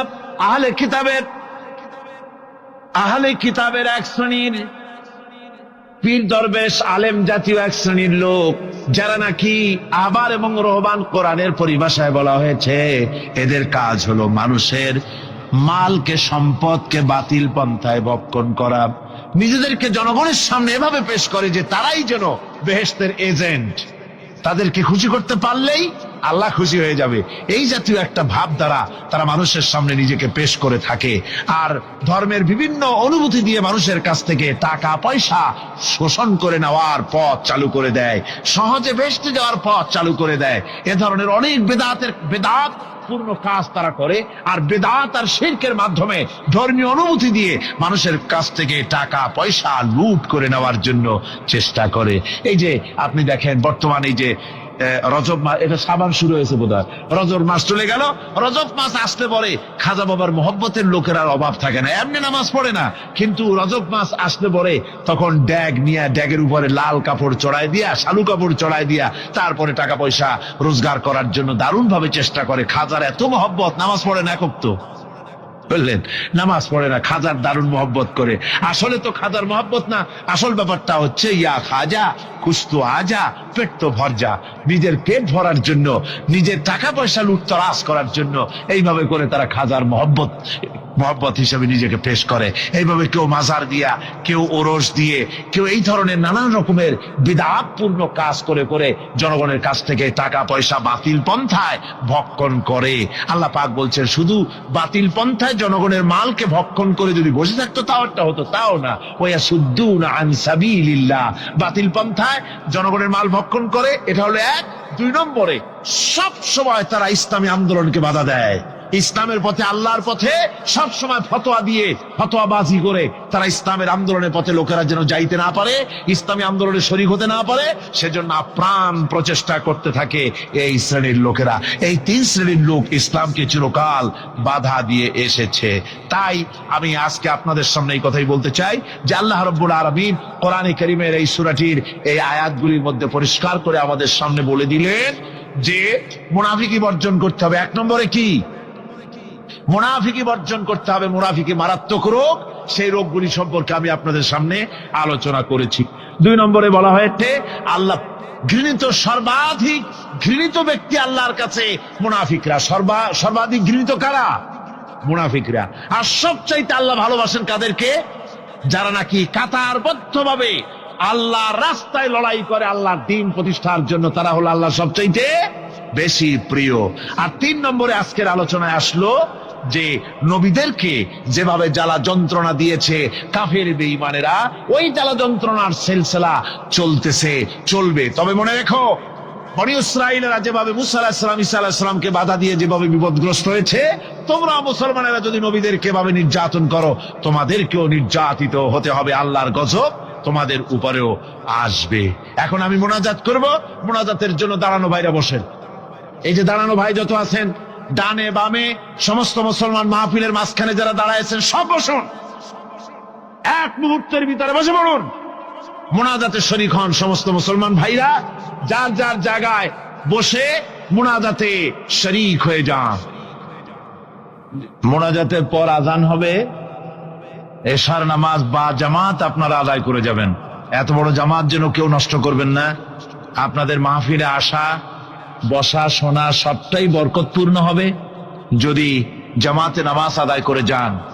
আর জামাত ছেড়ে যাওয়া, এটা কোরআনে কারীমের মাহফিলে শুনতে এসে জামাত না পড়ে যাওয়া, এটা একটা দারুণ বেবরকতি হবে। আমি আশা করব আপনারা কেউ জামাত ছেড়ে যাবেন না। উজুর ব্যবস্থা দেওয়া আছে বোধহয়? উজুর ব্যবস্থা আছে, উজু না থাকলে উজু করে নেবেন। মোনাজাত শেষ হওয়ার সাথে সাথে যাদের উজু নাই, উজু করে আসবেন। আল্লাহুম্মা আমিন।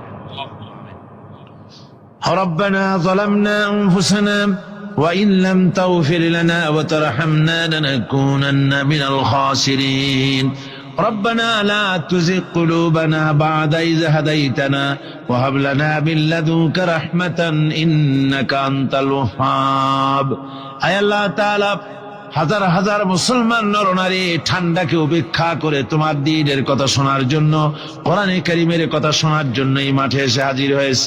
আল্লাহ তুমি দয়া করে মেহেরবানি করে আলোচনার সওয়াবটুকুন হুজুরে পুর নূর সাল্লাল্লাহু আলাইহি ওয়াসাল্লামের রূহ মুবারকে পৌঁছে দাও। রব্বুল আলামিন, আমাদের মধ্য থেকে যাদের মা বাপ দুনিয়া থেকে জনমের মতো বিদায় হয়ে গেছে, আল্লাহ কবরে যদি আযাব থাকে দয়া করে আযাব মাফ করে দাও। আল্লাহ আমাদের মা বাপের উপরে তোমার রহমত নাজিল করো। রব্বিরহামহুমা কামা রব্বায়ানি সগীরা, রব্বিরহামহুমা কামা রব্বায়ানি সগীরা।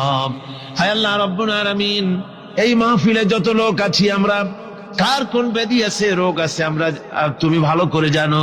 আমাদের প্রত্যেকের ব্যাধিকে তুমি শিফায়ে আজলা দান করে দাও।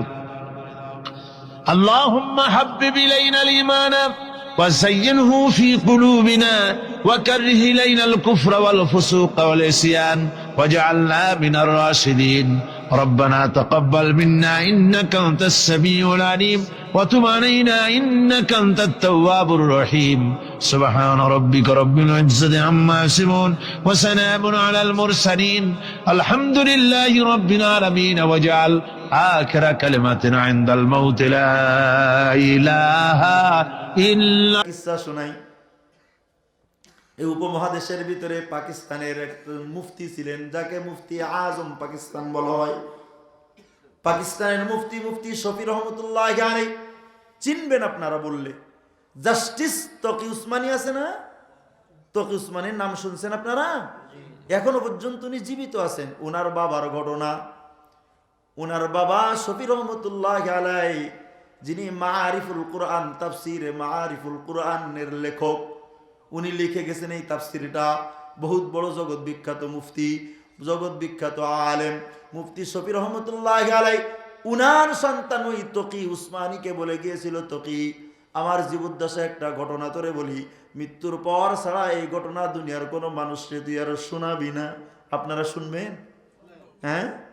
শফি রহমতুল্লাহ আলাইহি বলি, আমি হজ করতে মক্কাতুল মুকাররমায় চলে গেছি।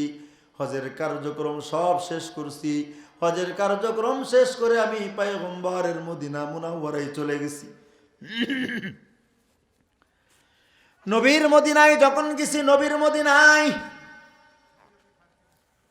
পয়গম্বরের মদিনায় যখন গেছি,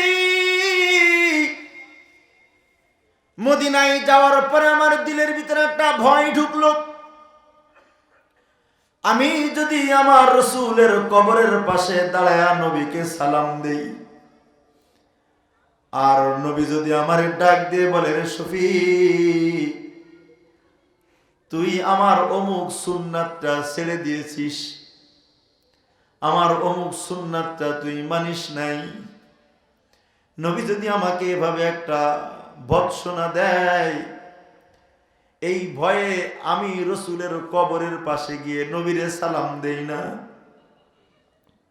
মদিনার ভিতরে আমি গিয়েছি, নবীর প্রেম আমার ভিতরে এত বেশি ছিল, পুরা মদিনার ভিতরে আমি শফি জুতা পায়ে দিয়ে হাঁটি নাই, খালি পায়ে রওজার চতুর্দিক বহু দূরে দূরে ঘুরে ঘুরে ঘুরে ঘুরে ঘুরে ঘুরে ঘুরে ঘুরি আমি নবীকে কয়েকদিন পর্যন্ত সালাম দিতে লাগলাম। মনের ভিতরে যে ভয়, আমার নবী না জানি বলে দেয় আমার সুন্নাতের অনুসরণ তুই করিস নাই, এই ভয়ে আমি নবীর রওজার পাশে দাঁড়ায় সালাম দেই না। কারণ তিনি তো জিন্দা নবী, কবরে এখনো জীবিত। নবী যদি আমারে ভৎসনা দেয়, আমার মুখ দেখাবো কেমনে? আমি নবীর রওজার পাশে যাই না। কয়েকদিন চলে গেছি, হঠাৎ করে একদিন রাত্রবেলায় আমি মদিনার ভিতরে ঘুমায়া গেছি।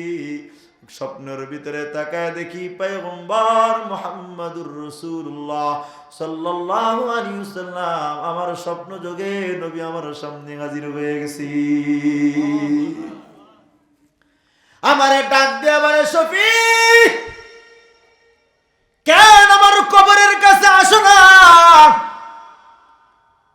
কেন তুমি আমার কবরের পাশে দাঁড়াও না?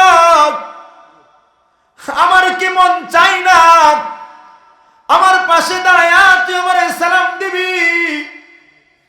শফি রহমতুল্লাহ আলাইহি ডাক দিয়ে বলে, রাসূল, মনে তো চাই আমি আপনার কাছাকাছি থাকবো, আপনার রওজার পাশে দাঁড়াবো, কিন্তু আমার দিলের ভিতরে যে একটা ভয় ঢুকছে, না জানি আপনি আমারে খুঁটা দিয়া দেন যে আমার সুন্নাত তুই না মেনে আমার কবরের সামনে কেমনে দাঁড়াইলি। এই ভয়ে রাসূল আমি আপনার পাশে দাঁড়াই না, আপনার কবরের কাছে আমি যাই না। শফি রহমতুল্লাহ আলাইহি যখন নবীকে জবাব দিছে, পয়গম্বর আরবি সাল্লাল্লাহু আলাইহি ওয়াসাল্লাম শফি রহমতুল্লাহ আলাইহি ডাক দিয়ে বলে, রে শফি, আমার জানা মোতাবেক তুমি যতবার সুন্নাতের উপরে আমল করো, প্রতিটা আমলের খবর আমার কাছে রহমতের ফেরেশতারা পৌঁছায় দেয়। দুনিয়ার সমস্ত উম্মাতের আমলের খবর আমি নবীর রওজার কাছে আসে। ও শফি, তোর আমলের খবরও আমি নবীর কাছে আছে। আমার জানা মোতাবেক তুই আমার কোন সুন্নাত নিজ ইচ্ছায় কখনো ছেড়ে দাও নাই। তবে শুনে রাখো শফি, যত আমার সুন্নাতের উপরে যত আমলকারী আমার উম্মতরা আছে, আমার সাচ্চা অনুসরণকারী, আমার উম্মত, আমার সুন্নাতের গোলাম, আমার উম্মত পৃথিবীর যত দূরেই থাকুক না কেন, আমার উম্মতের সাথে যদি সুন্নাতের সম্পর্ক থাকে, শরীরের দিক দিয়ে আমার উম্মত দূরে থাকলেও অন্তরের দিক দিয়ে আমার উম্মত আমি নবীর রওজার বড় কাছাকাছি থাকি। এই শফি, তুমি আমার সুন্নাতের গোলাম, তুমি আমার কবরের দূরে যত দূরেই থাকো না কেন শফি রে, অন্তরের দিক দিয়ে তুই সব সময় আমি নবীর রওজার পাশেই ঘুরি। মুমিন জফেদা নকশে কাফে পায়ে নবী हो ज़ीरे कदम आज भी आलम का खजीना, हो ज़ीरे कदम आज भी आलम का खजीना। गर सुन्नत नबवी की करे पैरवी उम्मत, तूफान से निकल जाएगा फिर इसका सफीना। रग रग में मोहब्बत है रसूल अरबी का, जन्नत की खजागिन का यही भैया सलम गई, जन्नत की खजागिन का यही भैया सलम गई। নবীর মহব্বত বেলালকে মদিনার বাইরে পৌঁছায়া দেয়, কিন্তু নবীর ওই মহব্বত আবার কবরে, নবীর কবরে বেলালের লাশ পৌঁছায়া দেয়। এজন্য মনিরামপুরের আব্বা তোমার দুইটা পায়ের ভিতরে হাত দেয়া বুঝায় দেয়, তুমি আওয়ামী লীগ হও, আমার কোনো বাধা নিষেধ নাই। তুমি বিএনপিও করতে পারো, জাতীয় পার্টিও করতে পারো, জমিয়াত খিলাফতে আন্দোলন আর চরমনার দল করতে পারো, জামাত ইসলামও করতে পারো। তুমি যেই হও না কেন পয়গম্বরের সুন্নাতের গোলাম হয়ে যাও, নবীর সুন্নাতের অনুকরণ করো, নবীর সুন্নাতের গোলাম হয়ে যাও। আল্লাহর কসম দিয়ে বলি, পয়গম্বরের যদি সচ্চা গোলাম হতে পারো, তাহলে সব যা কিছুই করো না কেন মহব্বত প্রকাশ করে দিবেন কে? কে ভালোবাসবে? জোরে বলো। আল্লাহ তোমার আমারে ভালোবাসবে। হ্যাঁ আব্বাজান, নবী প্রেমের এই শিক্ষা আমরা পাইছি আপনাদের এই নুরানি মাদ্রাসার ভিতরে গিয়া। যখন নবীর সুন্নাত পড়ছি, রাসূলের হাদিস পড়ছি, সাহাবায়ে কেরামের জীবনী পড়ছি, কোরআন পড়ছি, হাদিস পড়ছি, নবীর প্রেমগুলো আমাদের অন্তরের ভিতরে এমন ভাবে জমা হইছি। তাকায় দেখো কওমি মাদ্রাসার উলামায়ে কেরামের দিকে। নুন ভাতার বেতন বাড়ানোর জন্য উলামায়ে কেরাম কখনো রাজপথে নামে না, কিন্তু 2013 সালে যখন নবীর প্রেমে যখন ব্লগাররা বিষদগার শুরু করলো, আহমদ শফি 86 বছর বয়সেও ওই হাদিসের মসনদের ভিতরে আর থাকতে পারে নাই। আহমদ শফি শাপলা চত্বরে এসে নবীর প্রেম জহির করে দিছি। ঠিক কিনা? নবীর প্রেম অর্জন হয় এই মাদ্রাসায়, নবীর প্রেম অর্জন হয়। এই যে আমার পাশে যে আপনারা বসছেন 1-1.5 ঘন্টা, কি বলেন নবীর জন্য একটু